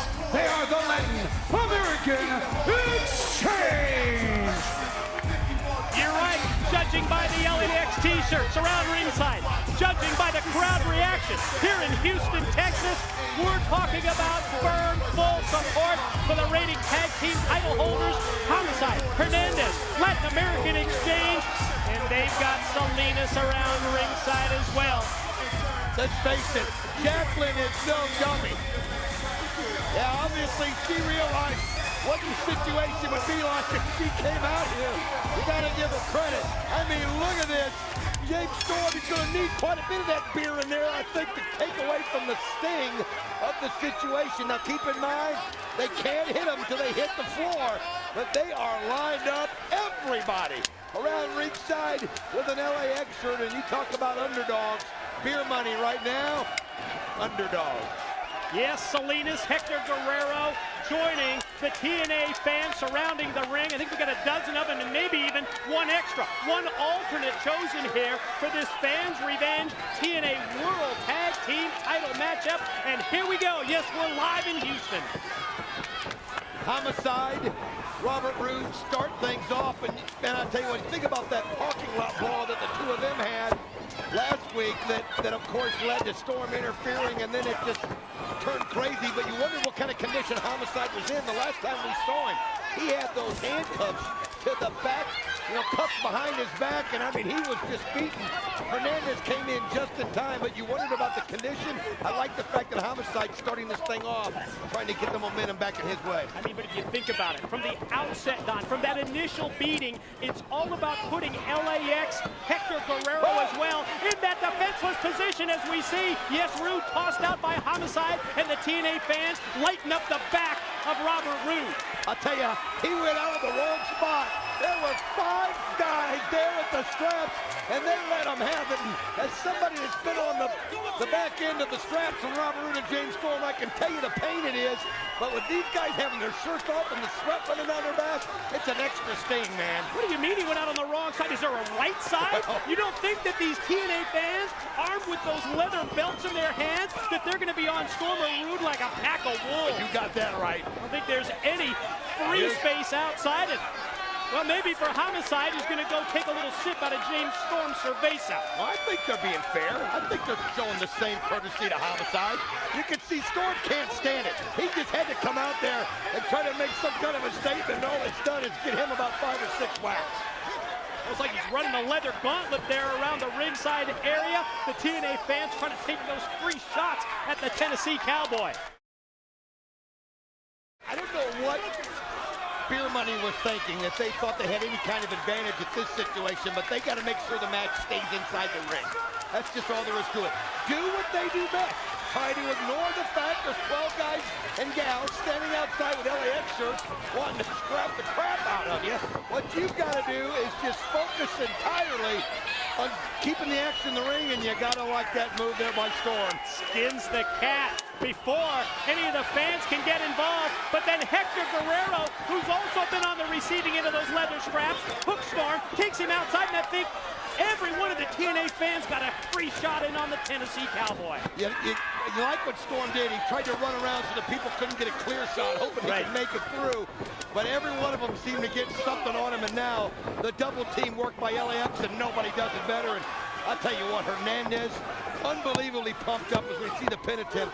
Unbelievably pumped up. This is his hometown. We talk about it being the hometown of Booker T. Well, it's also the hometown of Hernandez, and I mean, he just feeling it tonight. I don't know if you can see it on his back, but he celebrated with a brand new Hernandez tattoo. Talk about confident.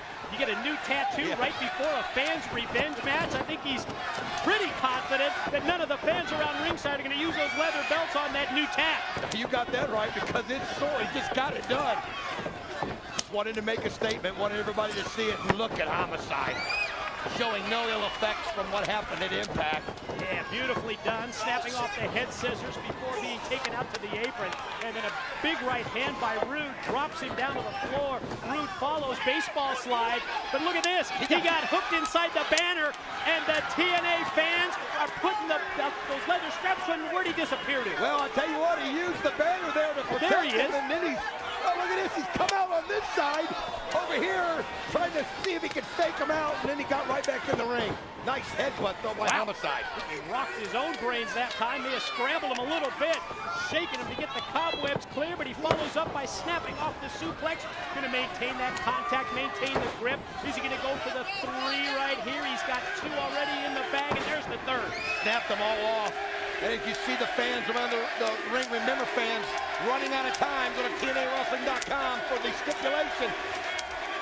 Tables, balls count anywhere, or Full Metal Mayhem. Gotta love that tribute for Eddie Guerrero with the 3 amigos by Homicide, who quickly leapfrogs over the top of Roode. Boom, but then Roode takes him. One fluid move with the spine buster. Hey, straps or no straps, the moment you take Beer Money for granted, the moment that you don't realize how good Storm and Roode are in the ring, that's the moment you're going to lose your tag team championships. Think about how many that James Storm has had in his career, and I'll tell you something. And you and I were talking about it at dinner last night. The combination of Roode and Storm is one that, believe it or not, I think has incredible longevity. I think if those two can put away their selfish ways and work together, I mean, hey, there's no stopping them. Unlimited potential. Power move right there. Storm just took Homicide right down to the canvas, but you can see still life left in LAX, although I think it would be good at this point to get big Super Mex Hernandez into the war. Nice double team move there. Keep in mind, The more you get hit, the more you become numb to the pain. I mean, let's face it, it hurts every time, but after you've been hit 20, 30, 40 times, you find yourself saying, all right, my back's already in pain, it's already whelps. I can handle it. Speaking of whelps, I'm looking at the back of Storm. Exactly. I was putting right up here, showing Don the back of James Storm, showing the effects of the leather straps as we see Rude take Big Hernandez out. That may be a big move, or it may light a fire under Supermex. Boy, it did. Supermex comes flying right in the ropes, and you can see the look on his eyes. Referee Rudy Charles trying to hold him back, and that's just hurting Homicide right there. That's one of those you just got to swallow it and let things happen. All he's doing right now is allowing Beer Money to just work over Homicide, and let me tell you, they're taking out frustration right now on Homicide every time they get strapped outside this ring. Double leg Boston Crab and sitting down on it, but then Hernandez comes right in and pushes Storm off the submission attempt. Homicide close to making the tag. Salinas from outside cheering him on, but Rude instead comes in and cuts him off. They just pulled him right back to their side of the ring. Now just holding onto the neck, just got a good grip that Robert Roode has right now on Homicide, and Homicide trying to get to his feet, trying to get a base. But what he's got to do is get a tag on Hernandez. The edge, the advantage that LAX had for the first several minutes of this matchup, it's gone away. Beer Money momentarily in control, but then Homicide out of nowhere just T-boned him, and again, we talk about it, must get the tag. Hernandez so close. Homicide trying to make his way to that side of the ring. Storm just goes right over their ball. Hernandez was waiting for him this time, gave him a nice forearm shiver right to the chin. Homicide now gets the tag in, and uh-oh, look at that. He just goes flying over the top, that shoulder, right into Rude, and now the Cracker Jack right there on James Storm. Took him by the head, just tossed him across the ring. Now there goes Rude, high up into the lights with the back body drop. Man, you could just hear him. I mean, he just screamed out to the crowd. Oh, it just breaks the lower back of Storm on that shoulder. Oh, nice move by Rude. He just timed it, waited for Hernandez to commit, and when he did... Yeah, but Hernandez didn't go down, and as a result, he's able to catch him in mid-move, off the ropes, he's up! Sit-out powerbomb! 1, 2, oh, man! I gotta give him credit. That was a bomb and a half, and he was able to get the shoulder up. TNA Tag Team titles on the line here in Fans Revenge at Victory Road, and Storm comes flying across the ring to break up that attempt by Hernandez. Well, Homicide is trying to get his breath back. He was wore out. He was looking to get a tag in. So right now, Hernandez kind of on his own. Nice kick, right perfectly placed where he needed to. Agility. I mean, for a big man, are you 300 pounds to be able to do that in the corner. Unthinkable, unheard of. Looks like it's a Beer Money double team. Well, that's what they've got to do. They've got to work both of them at the same time. One-on-one right now, you just can't beat Hernandez. Hernandez just using that strength, throwing them both off. Here he goes. Look at this. Look at that confidence. Wow. What a splash off the top. 2. Oh, just broken up in time by James Storm. Oh, that one was close. LAX on the verge of retaining the tag team gold, but Storm makes the save just before Rudy Charles can drop the hand for 3. You got to give them credit, though. They're keeping this match in the ring. They're not getting themselves caught outside. And nice DDT as Homicide able to get his breath back, and he's feeling it now. But Robert Roode pushes him off. And then as Rude comes at him, you see the drop-down move, and they're going to get those leather straps out again. I'll tell you, man, now you see some guy wake up in a hurry when they get out there. Robert Roode came back in that ring in a split second, but now... LAX double team. Oh, man, just grabs him right around the neck, takes him down. 2, got it. Here are your winners and still TNA World Tag Team Champions, the Latin American Exchange. LAX with an assist from the TNA fans positioned around the ringside area. They've still got the gold, DW. On that note, we're going to check out part 2 of Booker T coming home in Houston. Now, let me show you around the PWA, the Pro Wrestling Alliance, the Booker T Pro Wrestling Alliance. Check it out. Ooh, drop kick right on the snout. 1, 2, come on. kick out a little quicker, a little harder than that, harder kick out. Booker T represents to me a great hero in the wrestling business, phenomenal athlete, great teacher. Keep it going. Here we go. One thing I've learned from Booker T is self-discipline. It's a little off the rope action, baby. There you go. What is the one thing Booker T has taught me? It's taught me how to be a man. Boom! Big drop kick. Without this school, without his knowledge of the wrestling business, I don't know where I'd be. I owe all to Booker T. This is what it's all about right here. Sunday night, July 13th, the Reliant Arena. This is where my destiny begins, right here. In the middle of the square circle, this word will end. My destiny is fulfilled, and I am the TNA World Heavyweight Champion.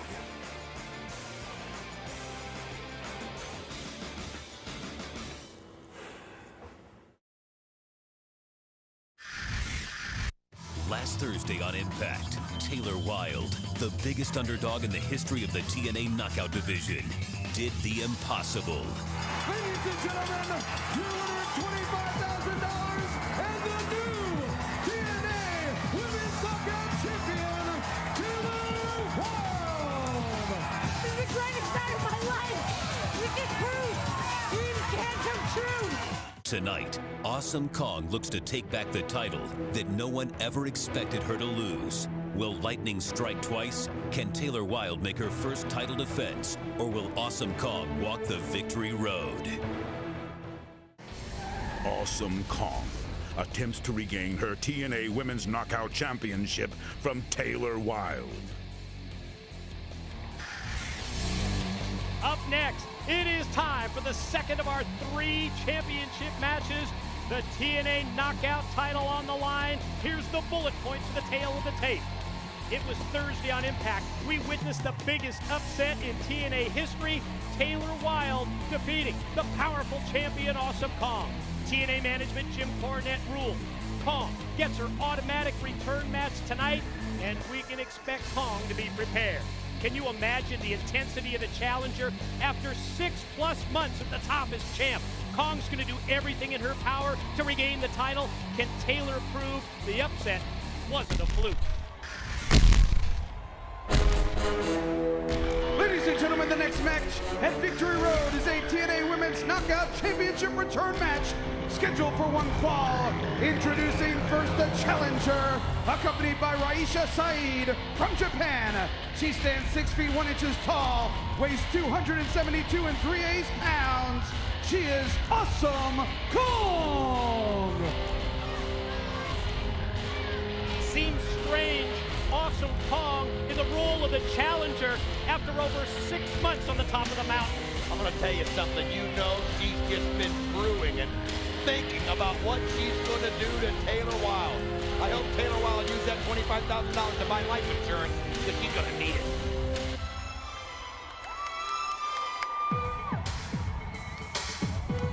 And her opponent from Toronto, Ontario, Canada, she is the new TNA Women's Knockout Champion, Taylor Wilde. We sensed it Thursday night on Impact. I know we talked about it. You see that look on the face of Taylor Wilde. Obviously, there's excitement there. The realization, Don, that she's a part of this TNA roster.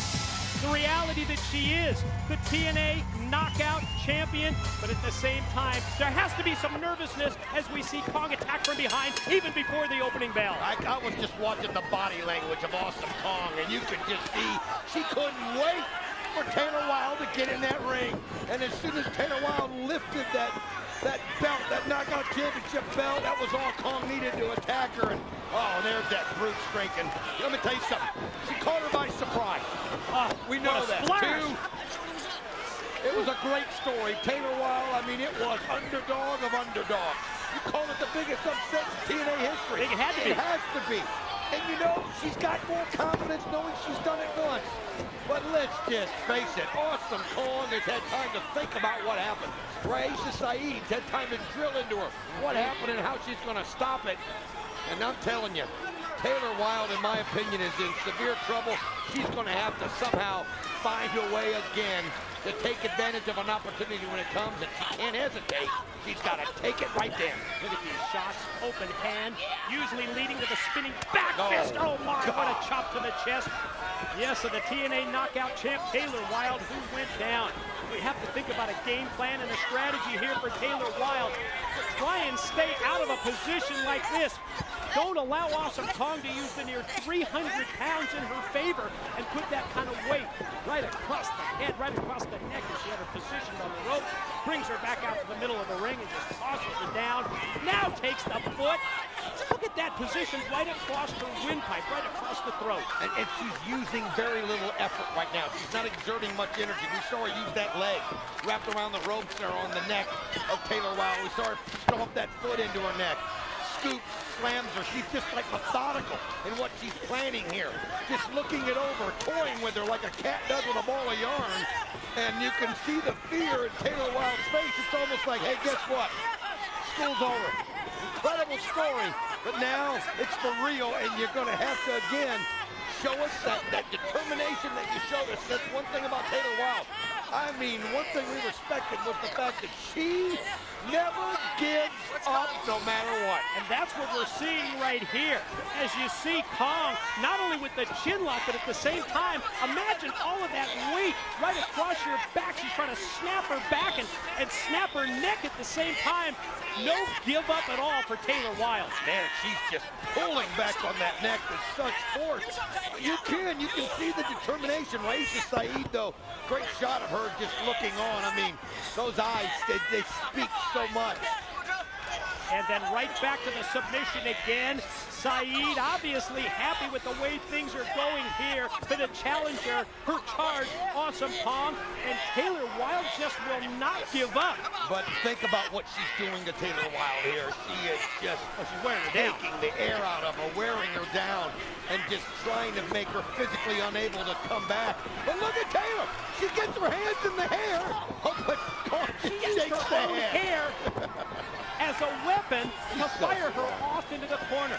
Time running out. Go to TNAWrestling.com. Vote for the stipulation in the six-man war. Is it going to be Falls Count Anywhere tables or Full Metal Mayhem? I thought she was going to go for the Awesome Bomb right there, but Taylor avoids it.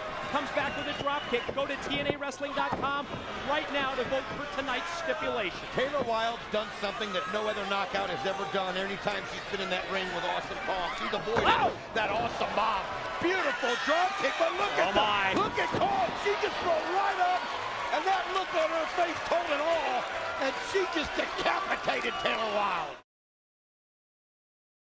Remember one of those bullet points, Don, from the tail of the tape. Is this dream going to turn into a nightmare for Taylor Wilde? Wait a minute. Taylor back up while Kong was up there on that middle rope. Taylor Wilde trying to mount an offense here, doing pretty well. I mean, she is just gutsy. Look at this. I mean, takes the arm and drags her off of the top. Here it is. 2. Oh, not enough as Awesome Kong. But you know what? When you counter out, this girl shows you something that is just unbelievable. She's got more heart than most people will ever have in their entire lives. Kong back up. Here comes the setup to the spinning back fist, but she missed that time. 1, roll up, 2, no. Again, trying to catch her. Almost just quit doubting her at a point. Look at this, though. Implant buster. No. Countered, reverse, choke slam instead. Roll through. Here's the roll up by Taylor Wilde. She's got an answer for everything. You're kidding me. Here's your winner and still TNA Women's Knockout Champion, Taylor Wilde. Oh my God, she did it again. She did the unthinkable a second time. Now you talk about an opportunist. You talk about somebody that takes advantage. That is the second time she used the weight of Awesome Kong to her advantage. This is one of those situations where Awesome Kong can't figure it out. She cannot understand why she can't crush this girl like she has everybody else. Did you see that? Raisha Saeed just charged at her full speed, full strength, and knocked her down to the concrete and tosses her head first into the steel rail. You can just hear now. I mean, this is about embarrassment. They've been embarrassed. embarrassed twice. And Raisa, the thing about Raisa Saeed got beat by her too. This is now a point of, okay, they're going to make sure she pays physically, and look at the stomping as she featured Awesome Kong in those wicked boots. And now the double team from both of them, they're just stomping her. But you had to know, Don, that because Kong was embarrassed, she wasn't going to allow Taylor Wilde another night in the spotlight. Here we go, implant buster! Oh. She hits it that time and just puts her right on her chest and her face, and she can't get that championship back. Think about it, she got a rematch. Taylor Wilde still the champion. Amazing. Oh, she's going to get payback instead, isn't she? No, I don't know what Taylor Wilde will ever have left after this. If you can just hear the crowd booing, they just love how this girl has just shown up. And look at this again. Wait a minute, what's Raisa Saeed doing? She's saying, wait. Let me go out, let me pick up a steel chair and trying to take that steel chair and slide it in to use it as a weapon here against Taylor Wilde. She wants her to awesome bomb her on the chair. Remember, Saeed's the one who got beat to set up this match. She wants a part of this paper. She wants to end her career. Wait a minute. Again, in these situations, when somebody needs help, the least likely person comes out, and that's the Monster Abyss. We're starting to see a pattern develop. You're right, 6'8", 350 of the Monster Abyss, striding, walking with purpose to the ring to stop this beating of Taylor Wilde. Somebody that had a chance to try to figure out what his life was about at the asylum. And look at Kong, showing no fear, just staring him straight up and down as Abyss coming out here to stop the bludgeoning. And you can see Raisa Saeed coming in between.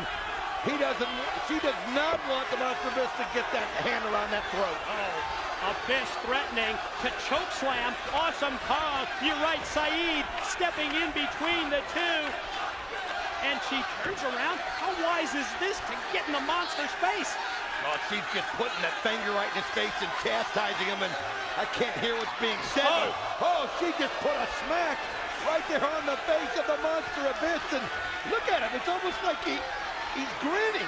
If he can grin. Wait a minute. Oh, black hole slam on Raisa Saeed. Oh, Jim Cornette can't be happy about that. The boss of TNA Management. He's not here tonight in Houston, Texas for Victory Road, but you know he's going to get the memo about that black hole slam. But I tell you what, I like what he did, because let's face it, Raisa Saeed and Awesome Kong was going to maybe permanently injure Taylor Wilde, maybe permanently ruin her career, and the Monster Abyss, and like you said, in this pattern that he's showing, came out just in time to rescue the TNA Knockout Champion. Abyss again to the rescue. Here's part 3 of Booker T's homecoming.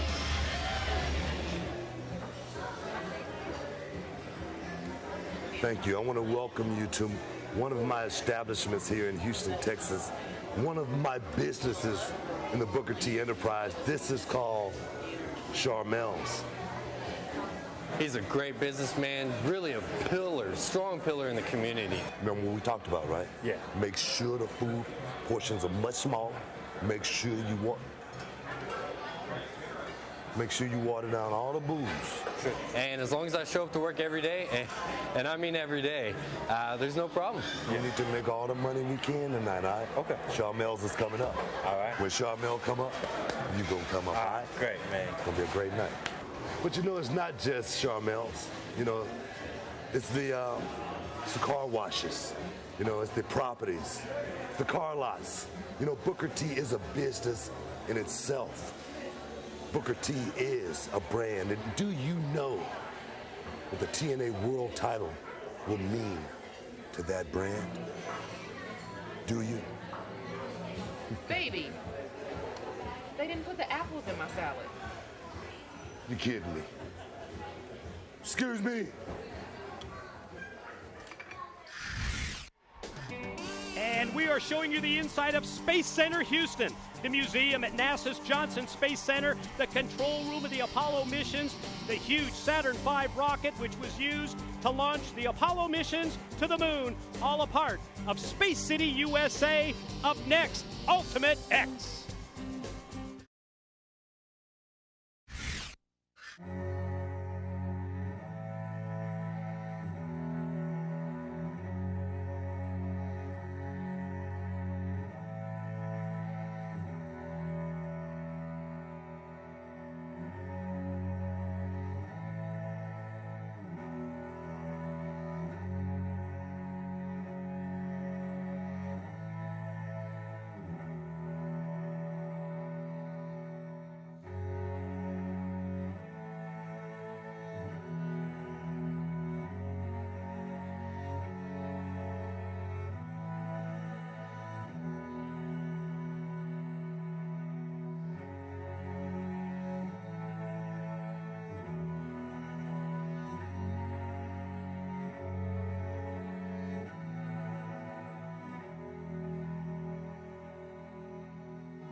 The 2008 World X Cup has come down to the ultimate test in TNA, the Ultimate X.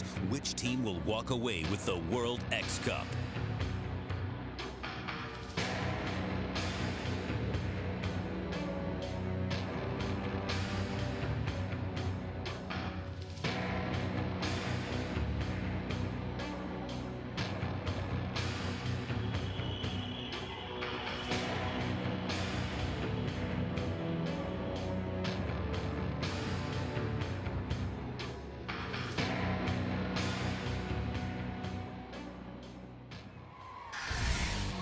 Mike Tenay, Don West back at ringside here at Victory Road in Houston, Texas.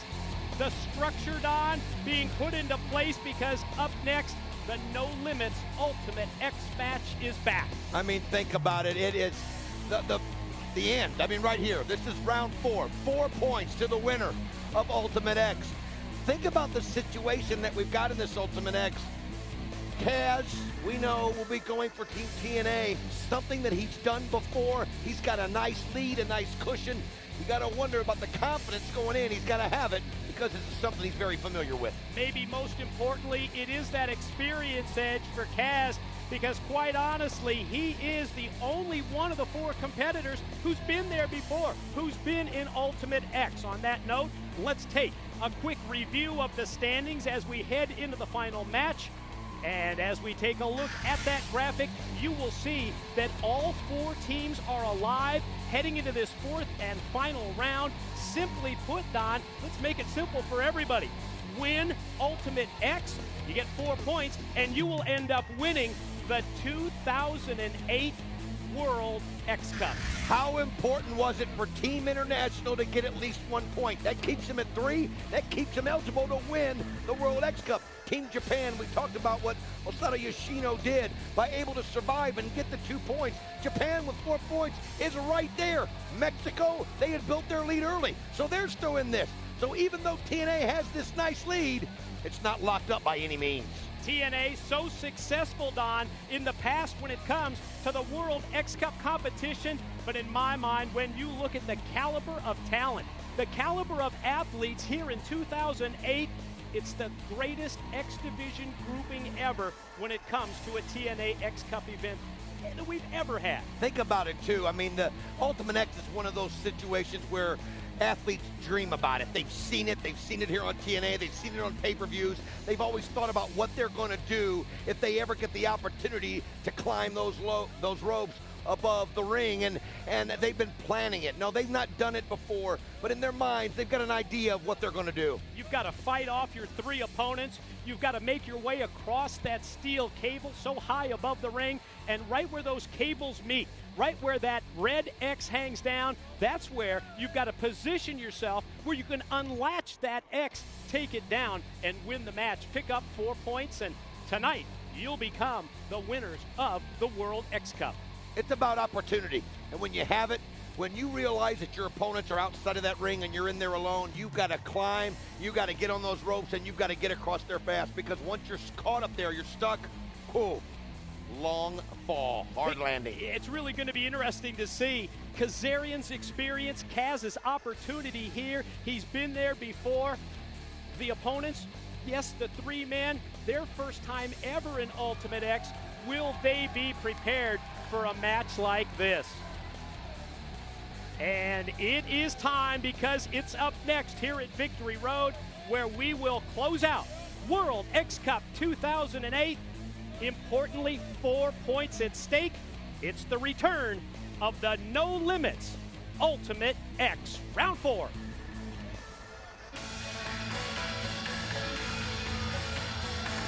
Ladies and gentlemen, this is the 4th round, final contest in the World X Cup and Ultimate X match. Since all 4 teams are still in contention, the man who captures the Hanging X will win the 2008 World X Cup for him and his team. Introducing first, representing New Japan, Naruki Doi. From the Dragon Gate promotion, representing Team Japan, it's Naruki Doi. Interesting combination that he brings. Sure, he's got the speed, but at the same time, he may have the muscle to be successful. You need the strength.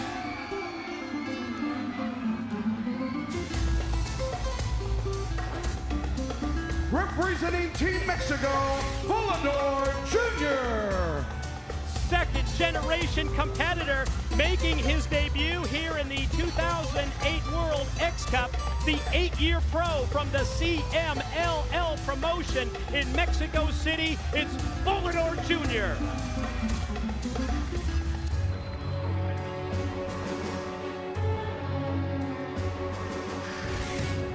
Representing Team International,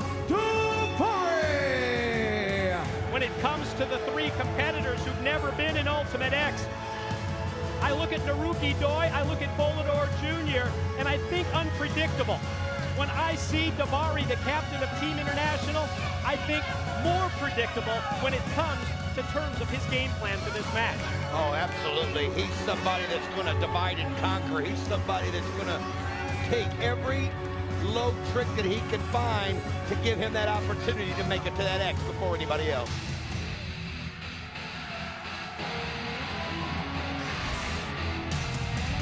And finally, representing Team TNA, Kaz. Absolute roller coaster ride of a TNA career for Kaz, the captain of Team TNA. He was in the pressure cooker Thursday night on Impact, and he lived up to that pressure, Don, getting the victory in the singles match. And now, the weight of the entire World X Cup rests on his shoulders. If Team TNA is going to bring home the trophy, he needs to win Ultimate X. Well, he lives for these moments. He thrives on them. I mean, we've seen him in so many big matchups. Sometimes he's fallen just a little bit short, but the thing about it is, he always lands on his feet and he goes for the next one. He's got an incredible advantage here in this competition here at Ultimate X, and look at him. He's going right for it. He knows he might be able to steal one quickly before the rest of the guys understand what's going on. Davari cuts him off, but you're right. Kaz was right on at that time, and a great strategy. Don't waste any time. Take your opponents out, climb up those cables, pull down that X, and win the match, win the fourth round, and win the World X Cup. And Davari got caught in no man's land right there. Got shoved head first into that steel truss, and then down to the concrete. Watch Naruki Doi square off here with Kaz. Look at Kaz. He just springs right back up, goes for the ropes. But again, look at Mexico, look at Japan. As they go working right together here. And they realize you have to. You can't allow someone to get it. You're going to have to find a, what do they call it, strange bedmates in a situation like this, because you cannot allow somebody to go up there and not help out, or you're going to lose. Volador Jr. snaps off the Hurricane Rana on Kaz, but as Volador turns around, he's met right there by Naruki Doi, but Doi gets the boot up as he came right at him. I'll tell you what, interesting choice. A lot of people would have thought Yoshino might be the guy in something like this, but it takes the muscle.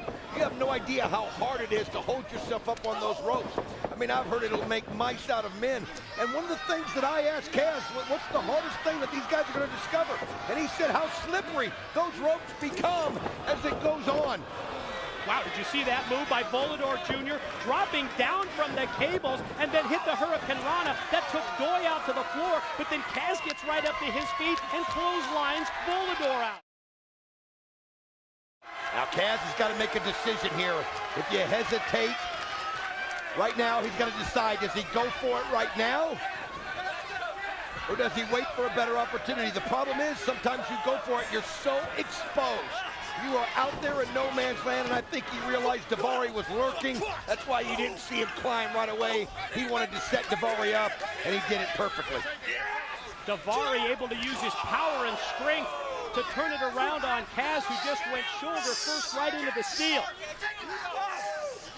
Now look at Davari. He's just wrapping that arm around that steel rail and just applying that pressure, that arm.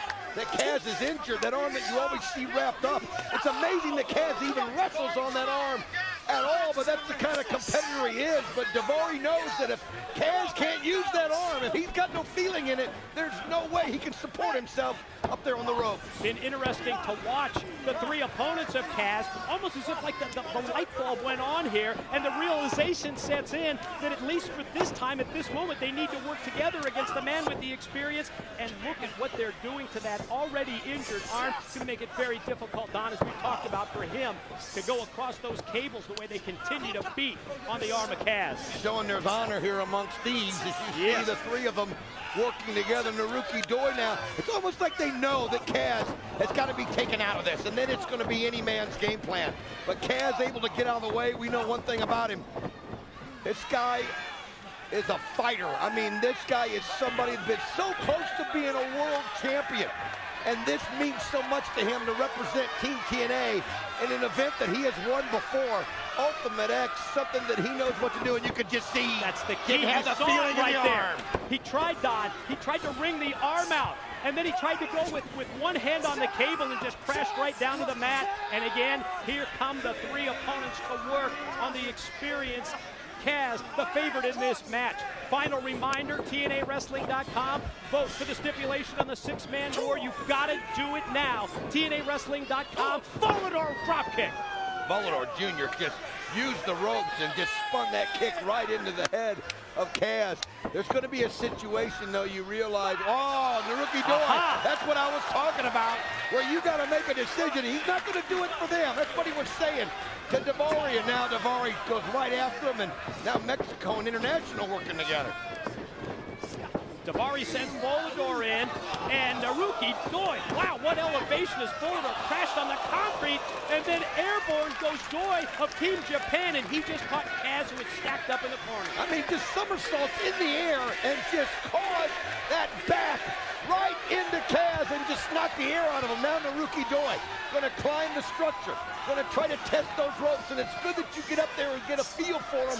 But look at Daivari. He knows he's going right after him and wants to stop it. And if Daivari can knock him down, or the same for Doi, it leaves you up there by yourself. This is where the danger element comes into play here in Ultimate X. The headbutts from Daivari, and he just shoved Doi off from the top of that truss. What a bad landing that was. Rapid headbutts, and that's what Daivari did. He caught Naruki Doi where he wanted. But Volador Jr. just waiting for Daivari to get on the ropes, and he goes right after him. But Daivari, when he lands on his feet, just comes out firing. Exchange here between Mexico's Volador, Team International captain Daivari, and Volador Jr. Headstand right back, but you saw Daivari move out of the way. Clothesline missed. Still impressive. Look at that. He just spun around and then used his arms and arm dragged him right out. Daivari all the way out of the ring, and now Volador Jr., he's feeling it. He realizes he's got a chance. Kaz, though, struggling to his feet, but now he's got to watch out for Naruki Doi, who's also gotten to the ring. Volador Jr.'s got to hope that they get too involved in themselves, because he's going for it. He is. Look at that move. But then you saw the elevation as Kaz took Naruki Doi, tossed him up into the air, and he hit Volador Jr., and Volador crashed down to the mat. He just used the momentum of Naruki Doi to stop Volador Jr. Daivari still outside now. Naruki Doi right now looks like he's feeling the best. He's obviously got some momentum, and look at those shots. Three of them now right at Kaz. Kaz, the left arm, still in unbelievable pain, and what a drop and he kick. can't fight back at all the way that he was hooked right there in the ring rope. Opening for Team Japan. And again, win Ultimate X, win the trophy, the 2008 World X Cup, and here goes Naruki Doi up to the cables. Look at Naruki Doi doing it backwards instead of going forward. Have we seen that before? No, he's going backwards, and I think he's doing it so he can keep an eye on who's coming up after him, and which is Kaz at this point. But he doesn't realize it. Volador Jr. also has climbed up in the truss, and he's trying to get up there. Kaz using the free leg to kick him down, and Naruki Doi back down to the canvas. Here's the race. Mexico, TNA, Volador, and Kaz both going for the X. They're both out in the center. Can either men take it down? Oh, Volador gets knocked down. Opportunity for Kaz to grab the X. Kaz still trying to find if he's got the power in that arm. He's so close. Kaz, as he's got the X in hand, but Daivari, look at this. Daivari's got the feet implanted, and Kaz takes a bad landing. Now Daivari's still up there. Can he hold? No, Volador Jr. just pulls him down with his weight. Desperation move by Volador, but it pays off with the power bomb as he drove him down, and you can hear the crowd here in Houston appreciating the X Division. How close was Kaz to getting it himself? How close was Volador? Then Daivari found himself right there. Now all of them. Try to look at this, Naruki Doi, Volador Jr. kind of going back and forth with each other. trying to take each other out to give yourself a clear move. And look at this, they're countering everything. You're right, Doi lands on his feet. They missed the clothesline. Oh, what a mid-ring collision. Both men going for it and both men catching each other. Cross body blocks, take down both Volador and Naruki Doi. Kaz slow to get back in this match, and Davari's out here on the concrete floor. You wonder what Kaz was going through up there. You know he's in severe pain in that left arm, but he just was somehow able to shut it out of his mind, as he was so close. Using those kicks to kick Volador Jr. off was so impressive. Naruki Doi, Team Japan, unbelievable here as he's going across. Look out close. Volador Jr., though, is measuring it. Oh, nice kick as he used the rope and just was able to kick him and send him out. Into the drop kick. Doi on the floor.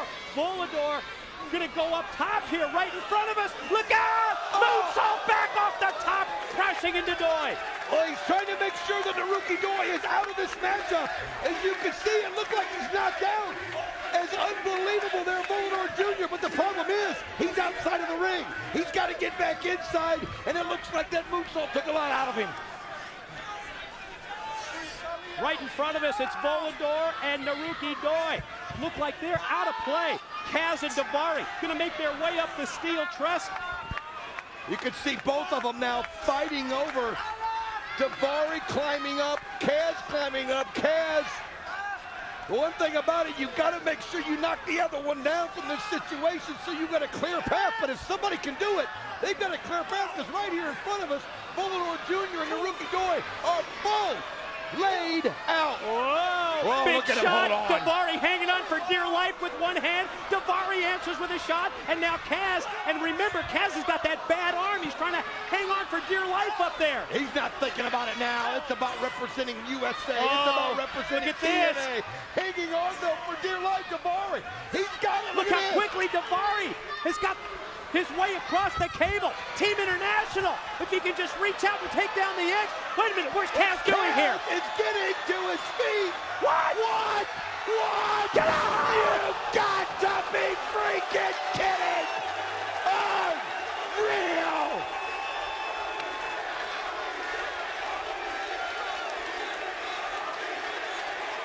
We gotta take another look! Look at this! Kaz catches him with that leg drop! Look at this shot, look at this view! Spectacular! Putting it all on the line! Back live, Volador Jr. This may be the opening right here. Bodies laid out all over the six-sided ring. Volador to the center. Can he unhedge? He's got it! Kaz took himself out of this! Can you believe it? Kaz cost himself! Volador Jr.'s got the win! Team Mexico wins the X Cup! Ladies and gentlemen, here is your winner representing Team Mexico, Volador Jr. Unbelievable effort by everyone involved. But again, it's a matter of being the last one standing. And let's show you some replays right now of that matchup. Unbelievable. You can see Volador Jr. there hitting with the Hurricane Rana. Naruki Doi took a long fall. Kaz used Naruki Doi to put him into Volador Jr. And that was when Kaz kicking Volador Jr. off. But then Kaz found himself that way. Davari took the hard fall. And how about the moonsault, the backwards moonsault? That took Naruki Doi. But the most spectacular thing you've ever seen was Kaz, and then Volador Jr. able to get the win. Let's go into the ring. Mike Tenay holding the World X Cup trophy with Willie Urbina. Ladies and gentlemen, it is time for the trophy presentation. The winners of the 2008 World X Cup, Team Mexico. Willie Urbina, let's try and get a word here. Use you as a translator. Volador, what was your first experience like in Ultimate X? Volador, tu primera experiencia en TNA, en este tipo de encuentro, y te lleva la victoria para México. ¿Qué me dices? Así es. Nada más una cosa. Gracias a la raza que me vino a apoyar y a todos los latinos. Este triunfo fue para el equipo del Consejo Mundial de Lucha Libre. ¡Arriba la raza! Thank you for every Latin fans. Wow. And a question for the captain, Ultimo Guerrero. what does this mean, Ultimo Guerrero, to both your country, Mexico, as well as your promotion, CMLL? ¿Qué significa esto para ti como profesional, para México y para el Consejo Mundial de Lucha? Estamos muy contentos por haber obtenido este triunfo. Gracias a todo México y en especial a todos los latinos. ¡Viva la raza! He's very happy. Gracias. Gracias a todos. Thank you, Mike. Ladies and gentlemen, the winners of the 2008 World X Cup, Team Mexico.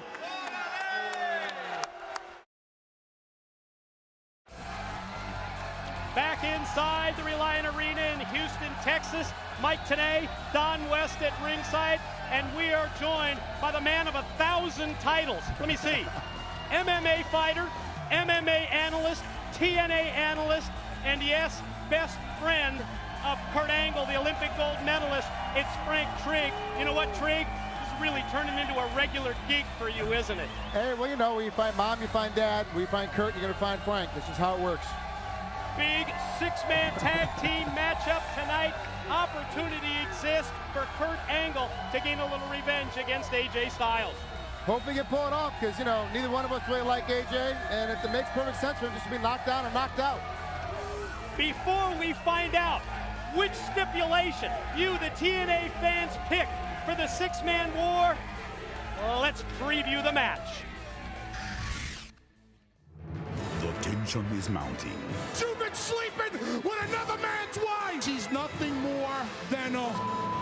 Hatred is in the air. You want to declare war? Well, now you've got it! And at Victory Road, all hell is going to break loose as six warriors go at it in a six-man war. You guys want tables?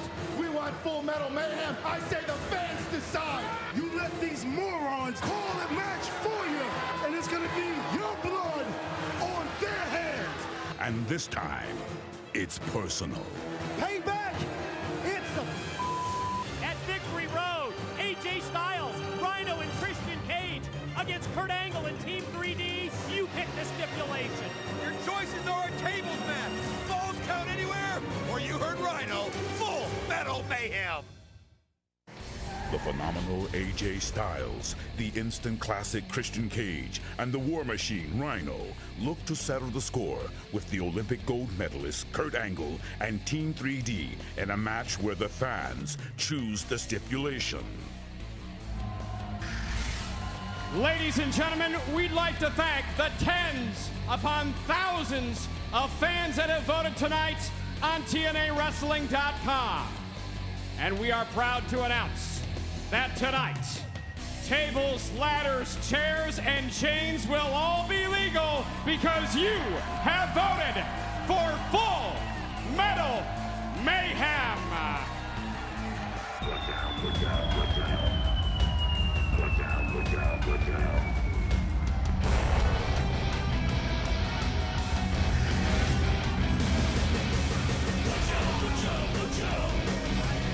And Brother Devon, they are Team 3D!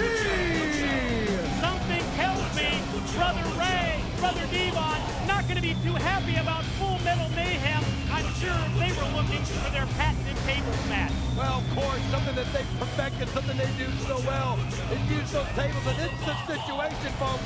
It's not nailed down. If it's not locked down, it can be used. And I mean, anything can play. If you think about Christian Cage and the War Machine Rhino and AJ Styles have the revenge that they want to take out on 3D and your best buddy, Kurt Angle, this is the match they were hoping the fans would vote for. I believe it's going to be fine. The tables are going to be in effect. Everything's going to be perfect for Team 3D.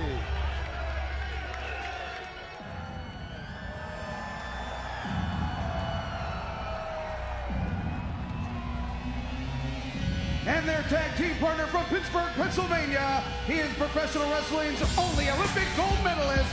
He is Kurt Angle! No cheering at the broadcast table. Don, why don't you and I lay out for them? Let's allow Frank Trigg to talk about his best friend. Well, you know, where can I start? You want to talk about his perfect record in wrestling, his perfect record as a citizen? You want to talk about the fact he's such a great father, even though his wife is such a whore? I mean, it's amazing. I can step through all sorts of things. Telling you about how good Kurt is, it's very easy. Thank you, Bubba. Thank you, Bubba. Appreciate that.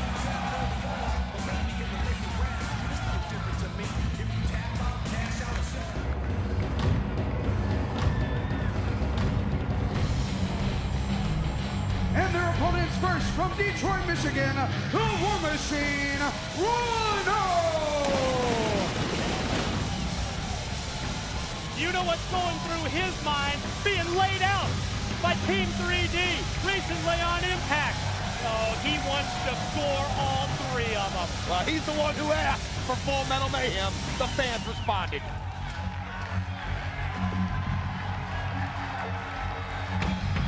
His tag team partner from Tampa, Florida, by way of Toronto, Ontario, Canada, the Instant Classic, Christian Cage! He's been on the shelf for the past couple of weeks after Team 3D put him right through that glass table. You talked to him earlier today. I talked to him as well. He's got revenge on his mind, and he told us he's 100% ready. I'll tell you what, once he got over the fear of maybe that glass ruining his career and he realized he was going to be all right, he said he could think of nothing but Victory Road. He could think of nothing but getting in that ring again with 3D on the other side. And I'm going to tell you, he also was wanting the fans to pick Full Metal Mayhem because he knows he's good at it.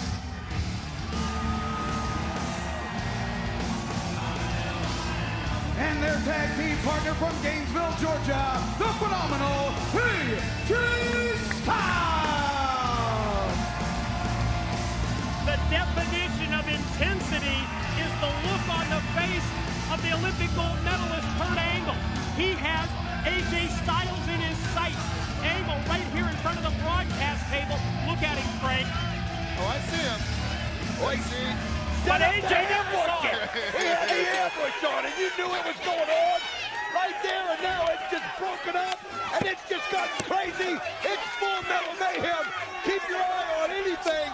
It can be used, and Christian Cage right in front of this table is just absolutely throttling Brother Ray, choking him. I mean, the intensity in Christian Cage is out of this world. Christian Cage is a man possessed, and you can't blame him. After he was put out by several weeks through that glass table, full court press right on Brother Ray, choking the life out of him. Look at AJ take down Angle. Whoa! Kurt Angle set for 8. Look at this! AJ, unbelievable! He just does the somersault over the top, takes out Brother Demon and Kurt Angle. Let's see that again. Gonna take another look. Look at AJ go airborne. What a shot, 2 for 1. Now it's just broken up. As you've got Demon and AJ in the ring right in front of us, the War Machine with Kurt Angle. Well, you notice how Frank Trigg all of a sudden clams up when AJ Styles hits a spectacular move like that. I'm just a little concerned that, Christian Cage comes over here and hits us up on the commentating table. You've got every one of these guys is cheating beyond belief at this point. This is ridiculous. You can't choke him. This is what Full Metal Mayhem's all about, Frank Trigg. Oh, you want Full Metal Mayhem? Let's see what happens when his tables come out. See what happens when his chairs come out. What a spine buster by the War Machine as he goes for the pin on Kurt Angle. You know, it started out as simple feuds. We saw Christian go right after Ray. You can see the count there by Brother Ray on Rhino. You saw Kurt, of course, ambush AJ, but now it's just all broken up. What a shot with the garbage can. Echoes throughout the arena, and he's still got the can. Oh, man, what a shot to the face. He just crushed him. Whoa. Oh, Brother Ray gets it up in time. Just has to be a natural reaction by Brother Ray to be able to roll the shoulder at that point. Look at this, Brother Ray. What a back body drop as he just sent Christian a mile into the lights, and that's that strength of Brother Ray. And, oh, man, it's already just developed and gone crazy, Frank. I wonder if every time Christian lands on his back, he's thinking about glass. That, for me, I'd always be worried if I was him. That... Well, I'll tell you what, he hit his back hard. Hey, you want me to go over the rules again on Full Metal Mayhem? There are no rules, Frank. Well, hey, it's all I'm saying is you don't want want anybody hitting anybody with a table.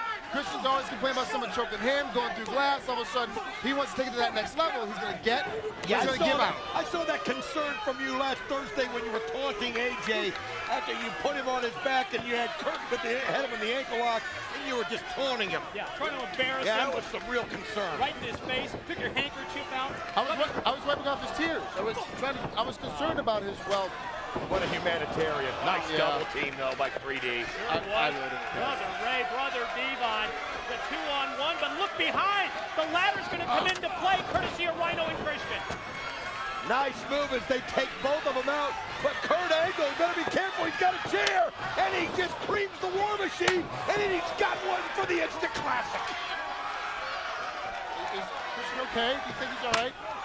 Oh, man, another shot. That time for Rhino across the back with the steal from Angle. You know, really, I don't know why Kurt is using the chair. He's so much better using a ladder. I'll tell you what, there's ladders, tables, garbage cans, steel steps, chairs. Remember, guys, they started this by coming out, you know, and just being ruthless, trying to get their payback. Oh! What a suplex! You just talked about how good Angle was with the ladder.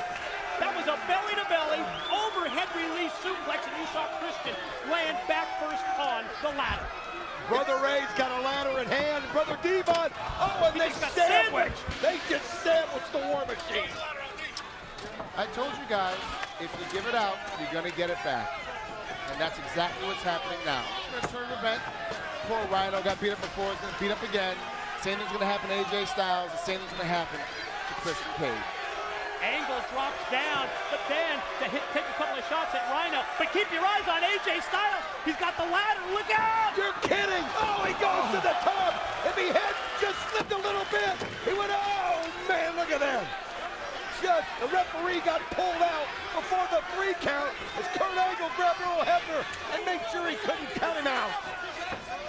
Looked like AJ was going to get 3 for sure that time, springing off the top of the ladder, coming right down onto Brother Ray. But now, numbers game time here as Devon comes in. AJ in serious trouble. Oh, 3-on-1, Frank. There's no way that you take any resistance against him at all. You should attack him the entire time, not give him a break at all. Basically trying to ruin his life right now if they're smart. And all because he's been falsely accused, in my mind, of sleeping with Karen Angle. And small minds always equate to each other. I know, and of course, Mike Tenay feels the same way. Where's your proof, Frank Triggs? Guys, get a camera, there it is! Oh my God! Christian Look at Christian! He's on top! Trust left over from the Ultimate X match! Look at this! He's eyeing him!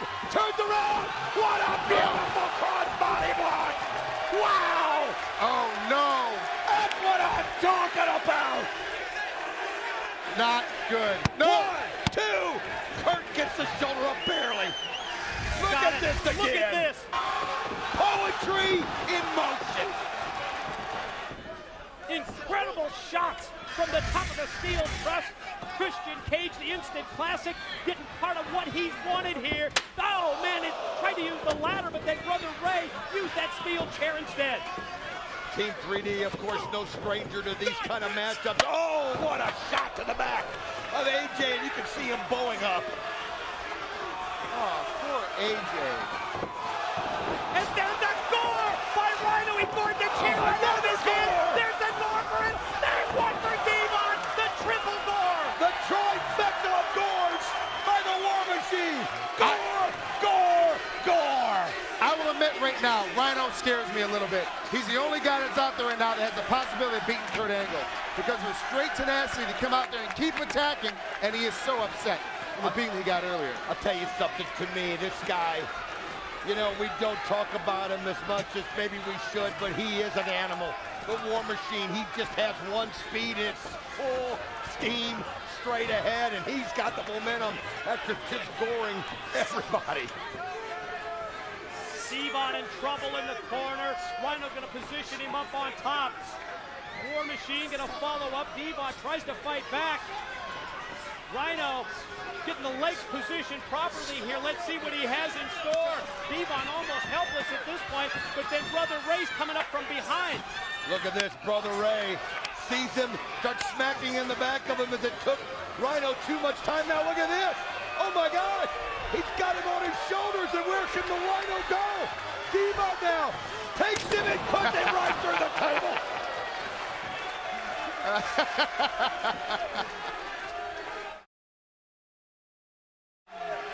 You can see Brother Devon caught his ankle. Yeah, caught his ankle on the way down. Bad landing for him. Brother Ray's got the cover. This is a possible 3 count. Christian in for the save.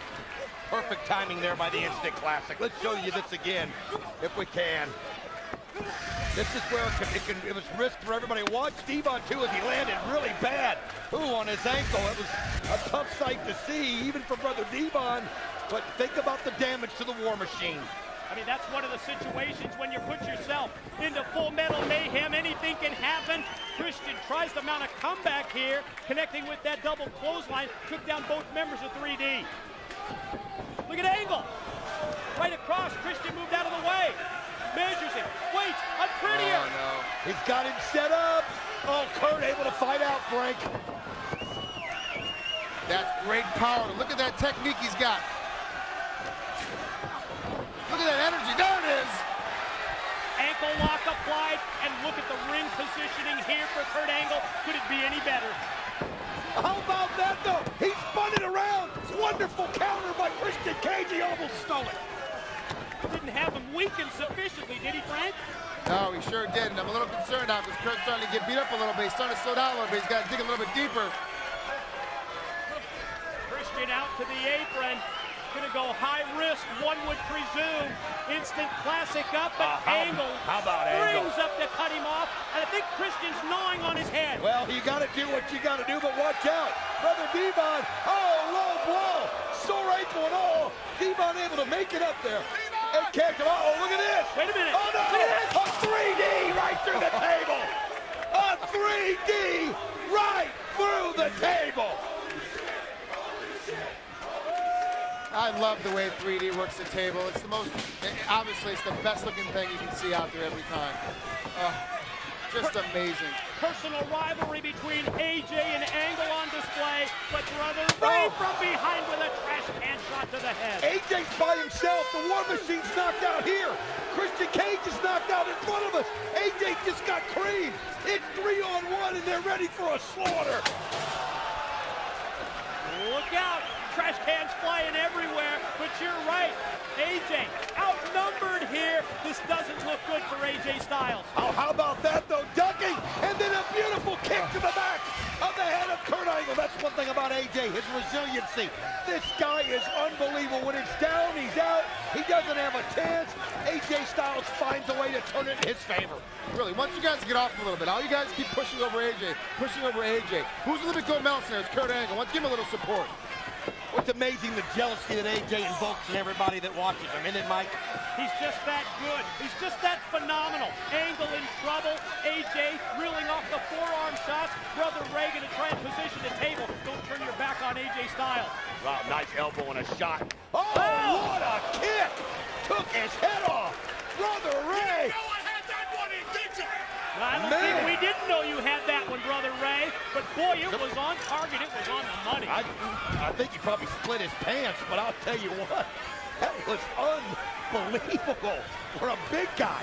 I mean, that's just, you know what, Brother Ray, he's deceiving. Yeah, he is big, but the guy is in absolute incredible shape, and he showed you he can be pretty limber. AJ set up in the corner. Brother Ray with the big chops to the chest.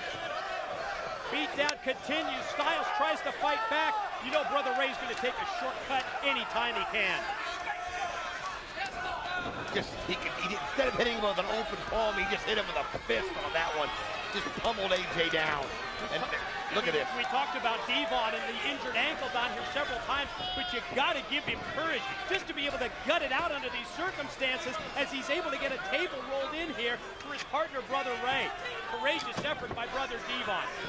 Well, he is. I mean, he's just hobbling. He's in pure pain. And while he's doing that, he's just pulling back on the head of AJ Styles. So the rope's there in the back, and he's pulling the head in the wrong direction, and it's just, the pain's excruciating, and AJ now, he's vulnerable as he's set up on the table. That's what great friends do to each other. They know where the other guy's going. They know how to bail each other out. They know how to help each other. Even when you're hurt and injured, you still help out your best friend.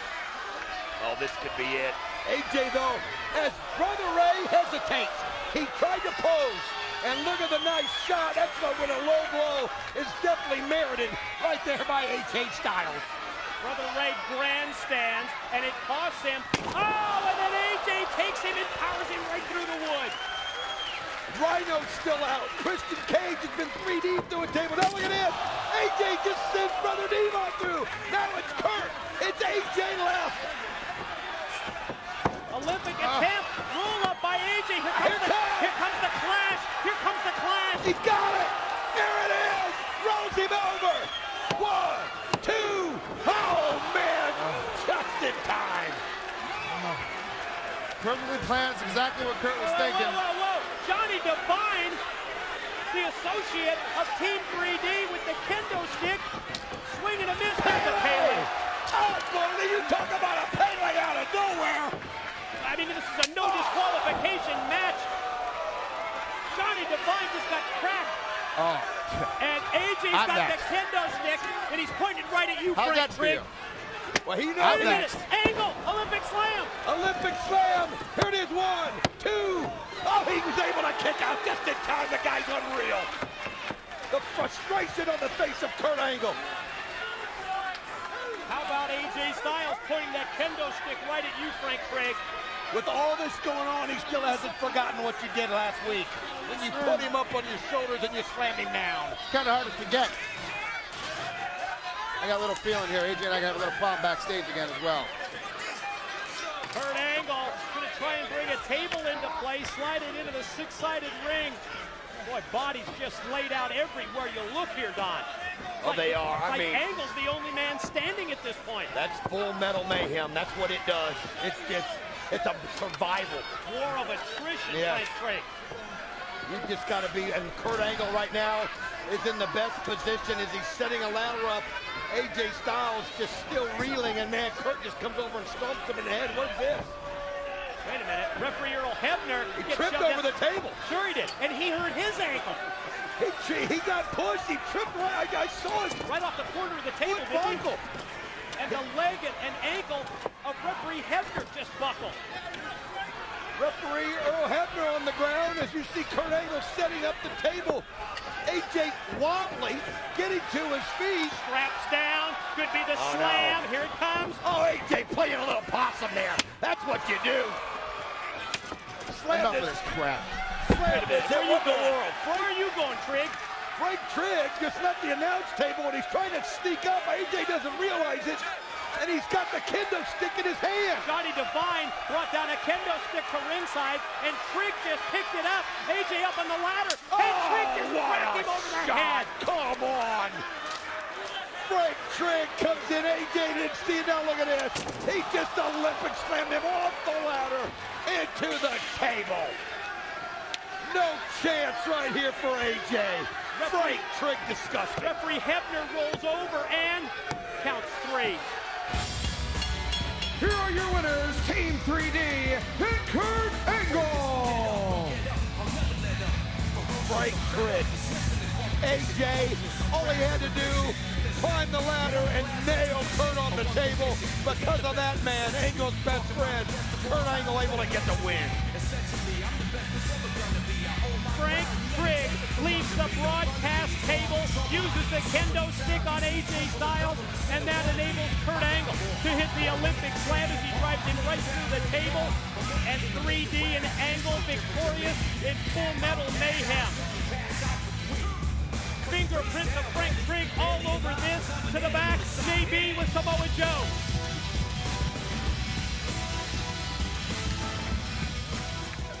Samoa Joe, you are the TNA World Heavyweight Champion, no doubt about it. But there's something in the air tonight. There is an aura here in Houston, Texas. It's Booker T's hometown. His friends are here, his family's here, students from his school, and his wife Charmel are all here tonight. Not to mention the fact there's a lot of people that think that you have doubt. Whoa. Let me cut you off right there. Doubt? There's no doubt in my mind. There never was, JB. The doubt was in Kevin's mind. The doubt was in everybody's mind who want to see me knocked off my perch.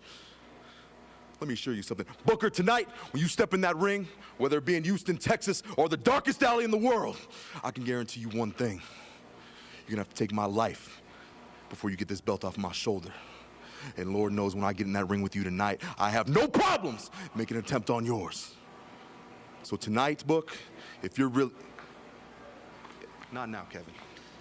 Hey, Joe, I just want to say tonight, man, I'm in your corner. That's it. Kev? Oh, really? I believe you. I think you're in my corner. But if you're really in my corner tonight, if you're really my partner, do me one favor. No matter what happens out there tonight, no matter what you see, no matter what goes down, you stay back here. If that's what it takes, man, if that's what it takes to prove to you that I am on your side, that I am in your corner, then no matter what, man, I'll stay back here tonight.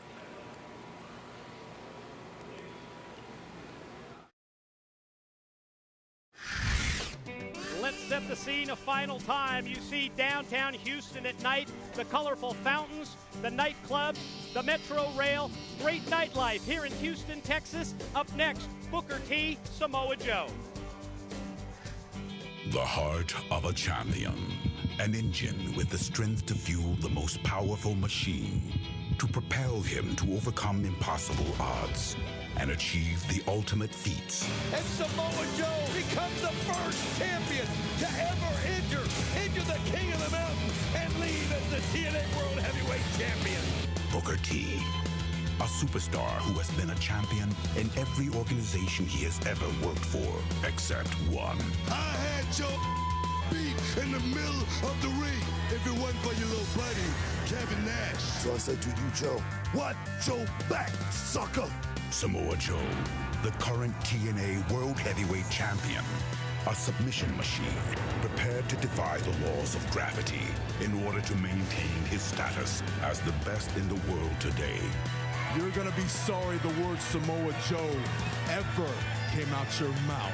The blood that runs through their veins, saturated with the greatness that has propelled them to the top of their profession, must now flow with the passion to raise the bar to yet another level, to prove to the world who is the most elite. You can't beat Booker T.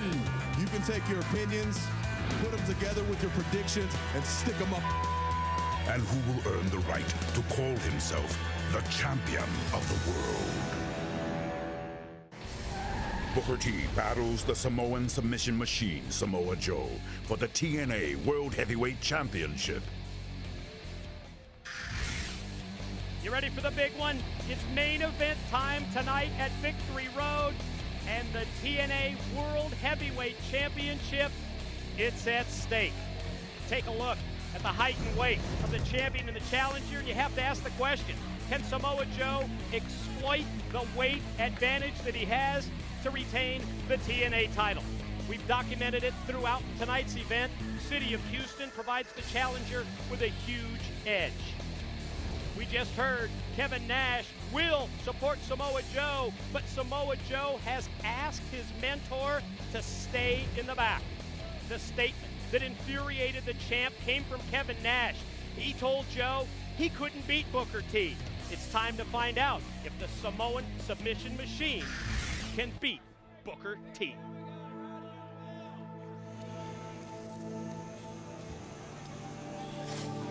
You can see Booker T wrapping the wrist with the tape as the hometown crowd lets him know they know he's coming.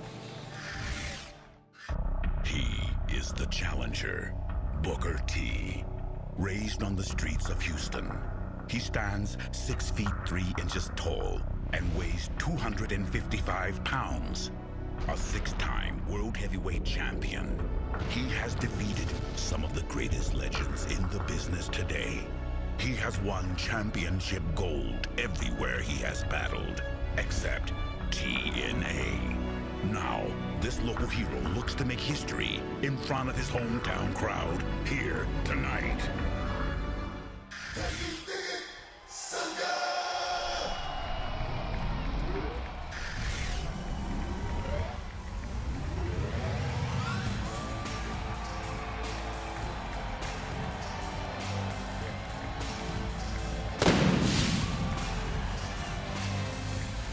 We were curious about the reaction from the hometown crowd, and yes, they're on their feet to greet the challenger.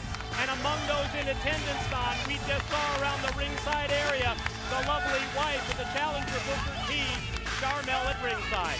Well, I mean, it was mentioned in that package. This guy has been a world champion every single place that he's been except one, and that's here in TNA. And you know he wants to add this trophy to his mantle. Level of anticipation rising as well here in the Reliant Arena. The entrance upcoming of the defending TNA World Heavyweight Champion, Samoa Joe, is on his way to the ring. Brutal, powerful, fearless, no stranger to pain. His ascension to greatness has been rough and rapid. From the Isle of Samoa, he stands 6 feet 2 inches tall and weighs in at 280 pounds. He is the Samoan submission machine, Samoa Joe, the reigning world heavyweight champion. Will this world champion walk the victory road tonight?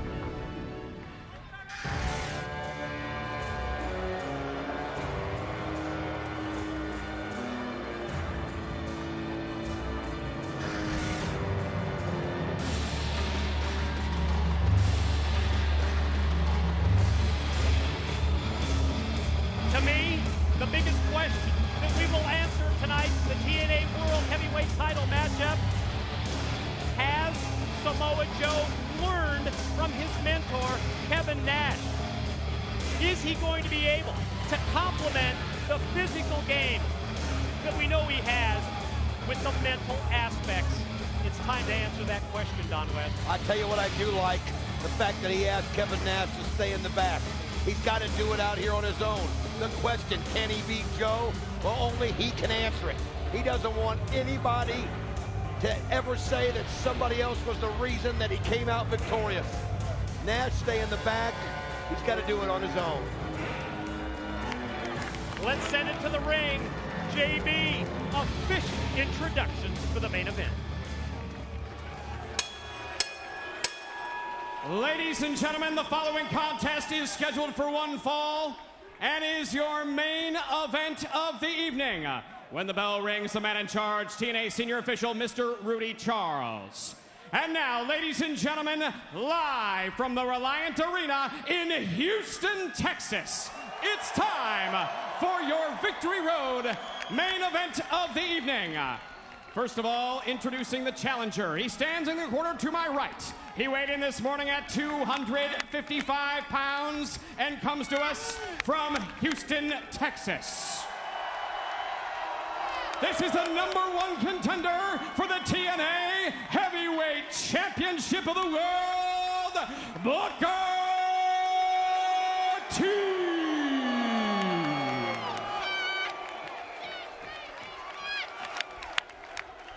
And now, ladies and gentlemen, introducing, standing in the corner to my left. He weighed in this morning at 282 pounds and comes to us from the Isle of Samoa.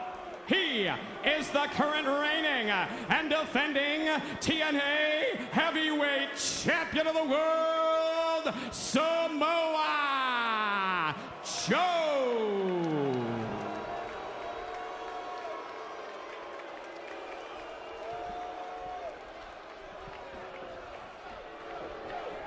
I have to admit, I don't think I've ever seen that intense of a look on the face of Samoa Joe Don before any of the matches that we've seen here in TNA.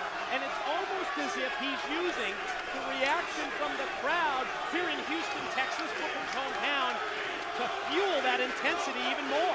It's the first time that I can remember that he's been in that ring and he's not been the favorite of the fans. But you know how people, they have ownership. And Booker T's from Houston.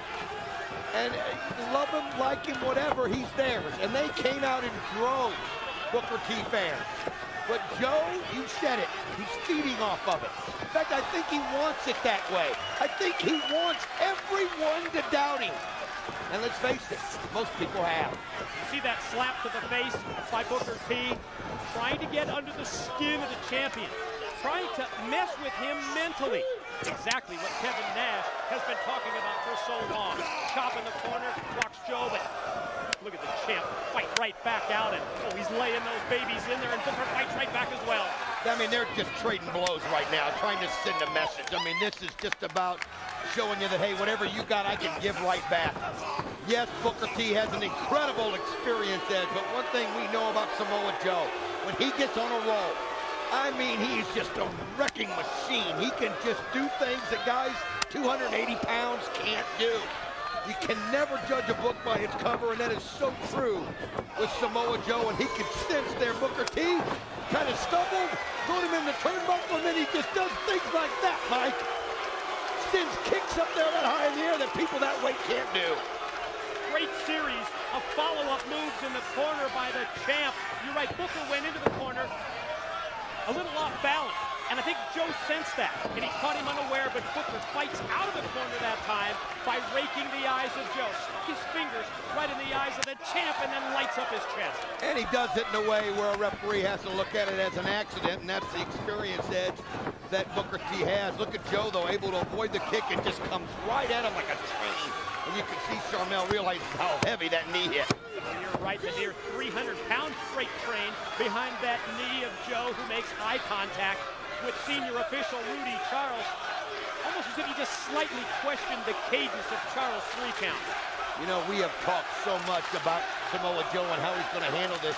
When so many people tell you time and time again you can't beat somebody, you wonder if they start believing it. You wonder if they start doubting themselves.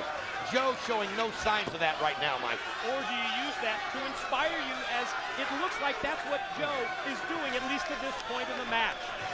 Picks up Booker at the head, brings him back out to the center of the ring, off the headbutt, the quick snapmare takeover, and a big shot to the back, right between the shoulder blades. This is going to be a match of runs. This is going to be a match of getting on a roll. You know what it is? It's like when a football team runs up 21 quick points. That's what's going to happen.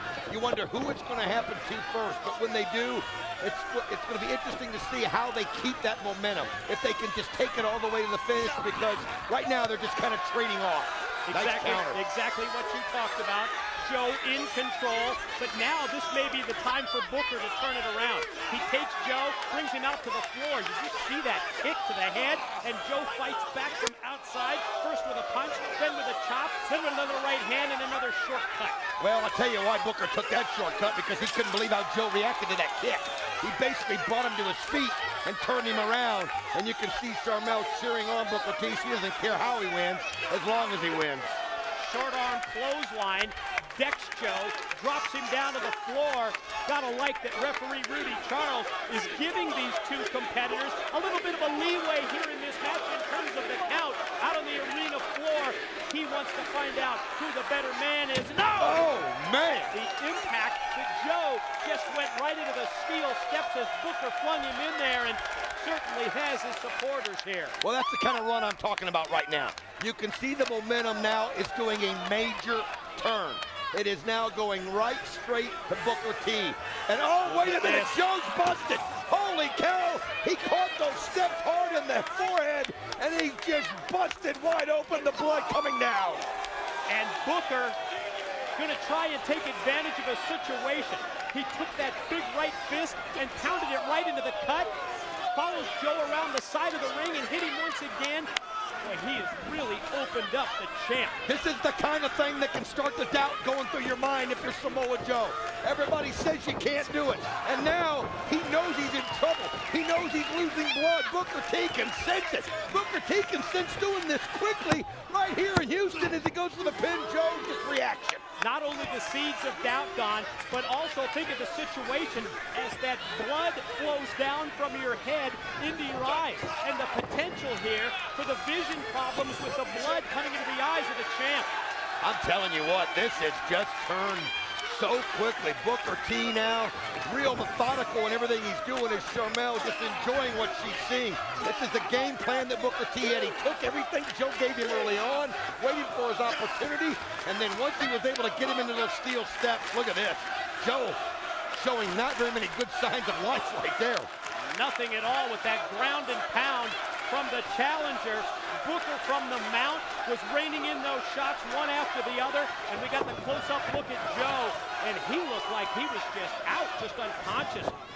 Booker went for the kick, quick recovery by Joe, inverted atomic drop, gonna try and get momentum with the ropes, and does with that big boot into the chest. Comes back off, went for the senton splash, but Booker rolls out of the way. Just in time, Booker was able to get out of the way, and now hits him with that axe kick right on the back of the head. He could do it right here. 1, 2, Joe's not done. That close, however, to a new champion as the axe kick leads to a near fall and a 2 count for Booker T. Booker back up to his feet, questions the count from referee Rudy Charles.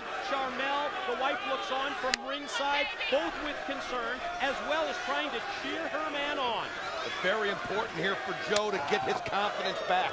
The longer he stays out there, the more he's not going to be worried about the things like the bleeding and things like that. He's just going to try to find a way to go through that door when it opens. But right now, Booker T not giving him that opportunity. Look at this. Picks up Joe by the head, brings him back out towards the middle, stops, measures, and drops Joe with the kick. Joe down, just dead in his tracks. He put the heel of that shoe right on the head. 2, Joe again, but man, that was lackluster. That's reflex, though. It's a lackluster attempt by Joe to get the shoulder up because he's on the verge of being unconscious, and that's a reflex reaction at that point. Like the doctor hitting you in your knee with that little gimmick there, and your knee flinches. That's exactly what that was. Champion and challenger both on their feet. Booker getting the best of it. Just when Joe tries to get a comeback rolling, Booker's hitting him even harder. I think that forearm by Joe, that one really caught Booker. Booker comes back, knee to the midsection. Joe tries to put on the brakes, does, but then gets shot into the ropes, and here he comes. Wow, that's what he's got to do. Able to duck Booker T, and able to get more momentum as you still see the blood coming down the head. But Samoa Joe able to put Booker T down. Booker T getting back up, though. You wonder how much Joe's got in the tank. Oh, nice boot to the face now. Can Joe keep this momentum going? Look at him, off the ropes. Oh, nice move of the leg. See if he goes for the cover. Here it is. 2 only, shoulder up by Booker T. And finally now, we're seeing Samoa Joe use that 30-plus pound weight edge to his advantage. Problem he's got now, though, is his vision. That blood's running in his eyes. As you saw that last shot of him, you could see he was trying to blink his way through it. He's going to have to be very careful. Oh, and again, Booker T, the 3rd time. Oh, nice snap slam. Here it is. Oh, so close. Perfect positioning with the follow-up pin attempt off that mid-ring snap slam. And again, you see Joe fighting through both the vision problems as well as the pain as Booker gets back up. You know, you could see him rubbing the blood and looking at it, and a lot of times psychologically that takes people different ways. Sometimes it fires you up, makes you mad. Other times you get worried that you're really hurt and you're just kind of doing things on instinct. We'll be curious to see how Joe handles it. Booker meets him. I think that might have been a bookend attempt. Instead, reverse, countered, T-bone style suplex into the cover, and Booker able to get out before 3. Joe impressive on that suplex, but very nonchalant on the pin attempt. Tell you what, he needs to, when he gets a shot at the pinning Booker T, he needs to apply all 280 pounds. I think it's because he just really got behind the suplex attempt that he didn't have much left when he was going for the pin. He really dug down deep, trying to get some adrenaline going here against Booker, who's feeding off the crowd. Booker T right now, look at those long legs, those knees, and I mean, just driving them in. There's shot serious shot. strikes. Serious strikes from both men. The knees by Booker, the shots, the chops by Joe, the forearm shot. Oh, and he went right into the referee, Rudy Charles, who goes down. Shot him with the forearm, referee Rudy Charles down. Booker. Samoa Joe, look at him, he's measuring things, trying to figure out what to do here. But it's a good time for him, Mike, to catch his breath and get his bearings. He has no control over what happened to the referee right now. Hopefully we'll get us another referee out here. Oh, you can see he just got himself fired up and did a clothesline with the left hand, which he normally doesn't use. How about the left arm lariat that time by Samoa Joe? Not a good reaction here in Booker's hometown of Houston to that move, but you got to give the champ credit. He's this baby around. Again, Samoa Joe feeding off the crowd, but I'll tell you what I think he's really doing is he's clearing the cobwebs out of his head. He's letting the crowd get him back in this matchup. He's letting the anger boil in that he's had. Everybody telling him he can't beat this guy. Well, you know what? He's turning things around here a little bit, and he just slips Booker T outside. Referee taken out of play.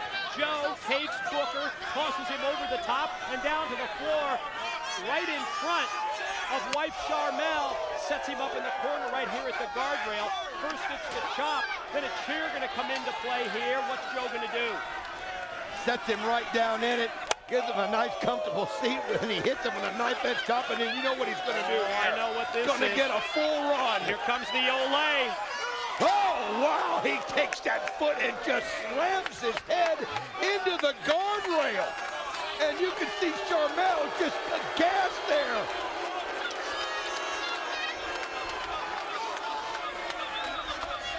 Joe makes eye contact with Charmel. Booker slow to get up after Joe smashed him right against the guardrail. Takes Booker by the head. There he goes, right into the steel post. Charmel screaming at Joe to stop. What in the world? Charmel just has some motions there. It's her husband out there. And you can see wait a minute. Samoa Joe goes Come right on, after Joe. the bodyguards that were standing around Charmel. He's just not going to take it. This is a matter of being in this matchup, but he's not going to take that from Charmel. Charmel had her own personal security, you're right. Positioned around the ringside area here, seated with her. And Joe, a couple of shots for them. Charmel screaming.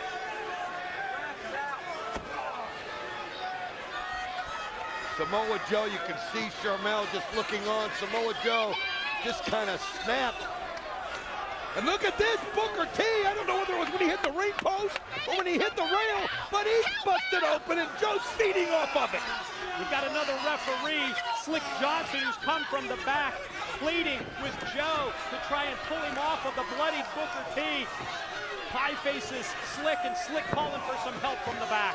Samoa Joe, though, not stopping, just going right after Booker T. He realizes it. This is his chance. He's got Booker T down. And now referees, two of them coming out here, trying to calm him down. And look at that. Oh, my God, a clothesline for Slick Johnson. And now he's got Andrew Thomas, and he just DDT'd him. Think about it. Samoa Joe's just snapped. I mean, three referees are now out. I mean, what are we going to do here? But Joe is just tired of everybody telling him he can't beat Booker T, and he's using that. He's not just beating Booker T, he's beating Booker T up. We've got no referees. Three of them laid out here. Earl Hebner injured in the last match. Now we've got some TNA officials coming from the back, trying to plead with Joe. Well, they obviously realize that Joe, smart move there, doesn't go after them. Booker T tried to come back after him. Joe just picks him up, slams him down, and now the officials are calling for security to get out here. And look at this. Joe just goes right after him. One after another. More security coming from the back. And each time Joe meets him, and look at that. I mean, they came in, and Joe, he's just got a one-track mind at this point.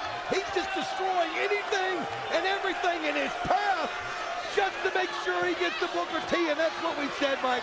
Everybody told him he couldn't do it. Look at Charmel. What is she doing?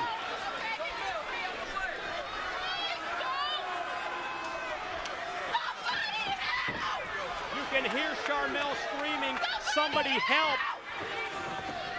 Booker's got nothing left. Nothing. Out on his feet, completely out.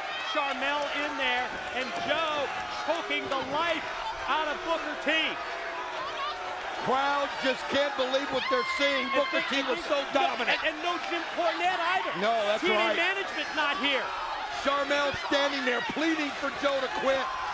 That's not worth it to her.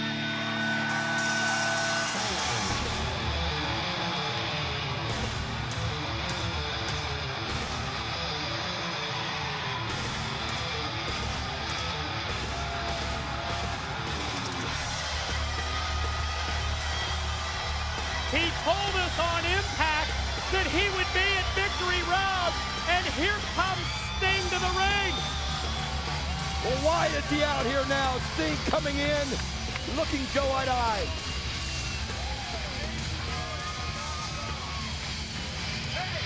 Joe just turned his back on Sting. It was almost as if Sting maybe was trying to talk some sense into him. He is. He did. He told him to back it off. It's over. And now he's going over.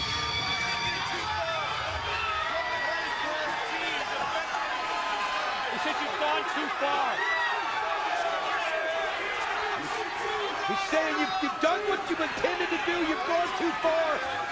Let's do it another day. And you can see Joe, I think you can see. Thank God. He's listening and he's coming out of the ring. That's exactly what it is. Thank goodness. Sting is the voice of reason here tonight at Victory Road. Samoa Joe. Sting trying to lead him out, but Joe just stopped. What? Look at this. Joe's getting right back in. He's not done. He just can't believe what everybody's sending. He's sending a message. Sting trying to get back in here. Samoa Joe is trying to end the career of Booker T, and Sting pulls him off. You made your point. You made your point. Oh my gosh, you just saw that. He put it right to him. Sting. All of a sudden, he just decides it's got to be him to take Joe out. I mean, why is Sting doing this? A total lack of respect from the champion Samoa Joe to the icon Sting is answered with a shot, baseball bat shots from Sting to Joe. Well, but who made Sting the law around here in this situation? Who gave him the badge to make this kind of a decision? I mean, I'm with you. He may have overstepped his boundaries here, but somebody had to stop Samoa Joe. Look at this. You see Booker T leaning over. Wait a minute, that's Charmel is doing the 3 count. Well, that doesn't mean anything. What?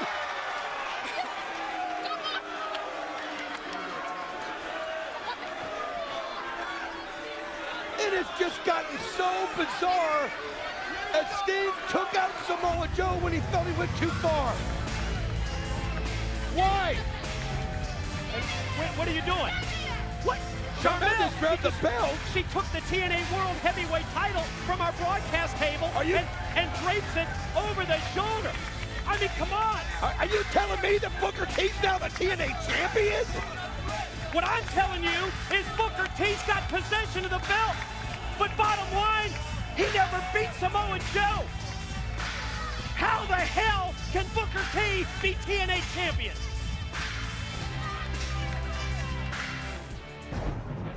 This has been a presentation of TNA Entertainment.